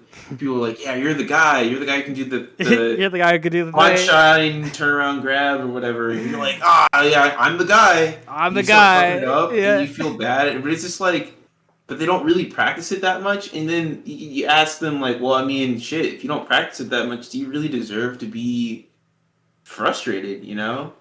And like, no, you don't. No, you don't. Alone, yes. When you apply that to life, it is like, man, it hurts, but hurts. It like, it's good for you in a way. The alternative also is to not go the entire opposite way, where you're apathetic about it. the difference is to find motivation in that or rather understand, like you said, that you shouldn't be mad about it, but then try and find motivation, or at least try and become more disciplined about practicing it, right? Because I here, this is a quick anecdote before we finish. Rewind to about 5 years ago, I was starting university. Actually, almost 6 years ago now, I guess. Dude, how old? You're 24? 24, yeah. Dude, we're the same age. Oh, wow. Yeah. So I started university in fall of 2015. I was doing engineering, and What type of engineering? I didn't even get to the point where, what do you call it? I didn't even get to the point where I chose a discipline. I was still just my university had a open engineering. Like first year was generic, and then second year is when you specify. Okay. So anyways, so I started university there, and I was very mature when I was 18, extremely mature. And I didn't really have, I didn't really know what my options were. I didn't realize I could have told my parents, or I was just apathetic about everything. I was pretty much depressed. But the thing is that when it came to specifically school, I wasn't like, when I would go into a midterm or even do assignments and I didn't do well, or like I was actively doing it, I would say to myself, well, it's not a big deal. I didn't know it that well, so I can't really be mad at myself because I didn't know it that well. Now that's bad and then I'd go even further. I'd become apathetic about it, where I just didn't care at all. So that's the other side of the coin, where you say, oh, I should be mad about the fact that I'm mad at the fact about that I'm not, capable in this, and because I don't practice it, I shouldn't be frustrated. But it's not good to go the complete opposite direction, is essentially what I'm trying to get at, right? It's good to find that motivation and be like, yeah, I shouldn't be mad at myself, but I'm kind of, a little bit irked that I'm not practicing it. So I'm going to start practicing it so I am consistent. That's the kind of mentality you should have. That's the kind of mentality I have nowadays, or more so or less, where I'm faced with a situation, instead of it being like, oh man, I can't do it. And like, or rather instead of, like your friend was, or that, player was getting, where they can't do it and they're known for it, but they don't practice it and they're mad. I'm not like that, but then I'm also not like the exact opposite, where I don't practice it and know I'm not good at it and I'm apathetic about it. I'm now more so in line with, I understand I'm not good at it. I'm not going to get mad at it, but I'm going to now put it in my mind that I need to practice this, essentially. So gaining that motivation behind it is really important. Essentially is what I'm trying to get at, right? So anyways, we've talked about a lot. I tend to ramble a little bit, so there's definitely a lot that we've said, and I think, what has it been? Almost 3 hours of lesson. Yeah. This is huge. Thank you. Yeah, no worries. I don't mind whatsoever. Again, the first lesson, I don't mind being way more in depth, just because at the end of the day, I think we can have a good foundation, and then we can work from there, right? And I can also give you a lot to work on. So if you don't have a lesson with me for another few weeks, that's fine, because you can start, or even a month, you can start applying things more, right? You can look back on this video and start looking at things, do your own VOD analysis or whatever, or with someone else, and you can apply the things I've talked about, because I've given you a lot to work on. There's a lot. If you look through this entire thing, wrote down everything, it would be like 3 pages of things you could work on at least. Well, I'd like actually type it down, but I'm definitely gonna have to. I have to sadly look through a 3-hour video. I mean, but it's fine. It's fine. It's worth it. It's the later stuff, anyways. When we were really playing, that you can actively look at stuff, right? Because you got the gist of it, and I'm gonna give you. I think it's in mentality. I'll reply to it, and then I'll message you. Okay. Well, you'll at me. Yeah, I'll at you. This is a list of things that I basically tell people in order, like basically a list of things that you can do in order to improve in Melee. And it's just mentality things, like quality over quantity, playing when you feel like playing, and like making sure that you are actually, enjoying your playtime, thinking about your previous stocks decisions when you're on the Angel platform, VOD analysis, which again, you already are familiar with, practicing focus, but like also being consistent with the movements in general and being comfortable doing them, which comes down to, like in your case, ledge play and certain other things like your instant up airs being up smashes instead, stuff like that, right? I talk about taking breaks, just a bunch of things that you can help you be not only just a better melee player, but also a better person. Yeah. Hell, I think I even gave this to you. I was literally. Oh shit! Holy shit! That's fucked. Hold up, let me see it. That's crazy. But this was, I think, in May. No, this was in Damn. January. I think. No, Okay. I think I don't remember. I don't remember if Discord goes day, month, year, or month, day, year. I think they might go month, day, year. It's January 5th, so they go month, day, year. But Yeah, that was 9 months here ago. Here we go, Mike. You guys are. Do you guys also do the comma shit? No way, because you're still from North America. What? Like the like numbers With commas? No, fuck that. Yeah, commas and periods. Okay. Yeah. That one I disagree with. I don't care about the metric system. You guys can have it. I think it's better. But like the fucking Commas when I with see the- the European comma period shit, I'm like, okay, that's just It's just whack. yeah. I'm gonna end stream now, like the recording. All right.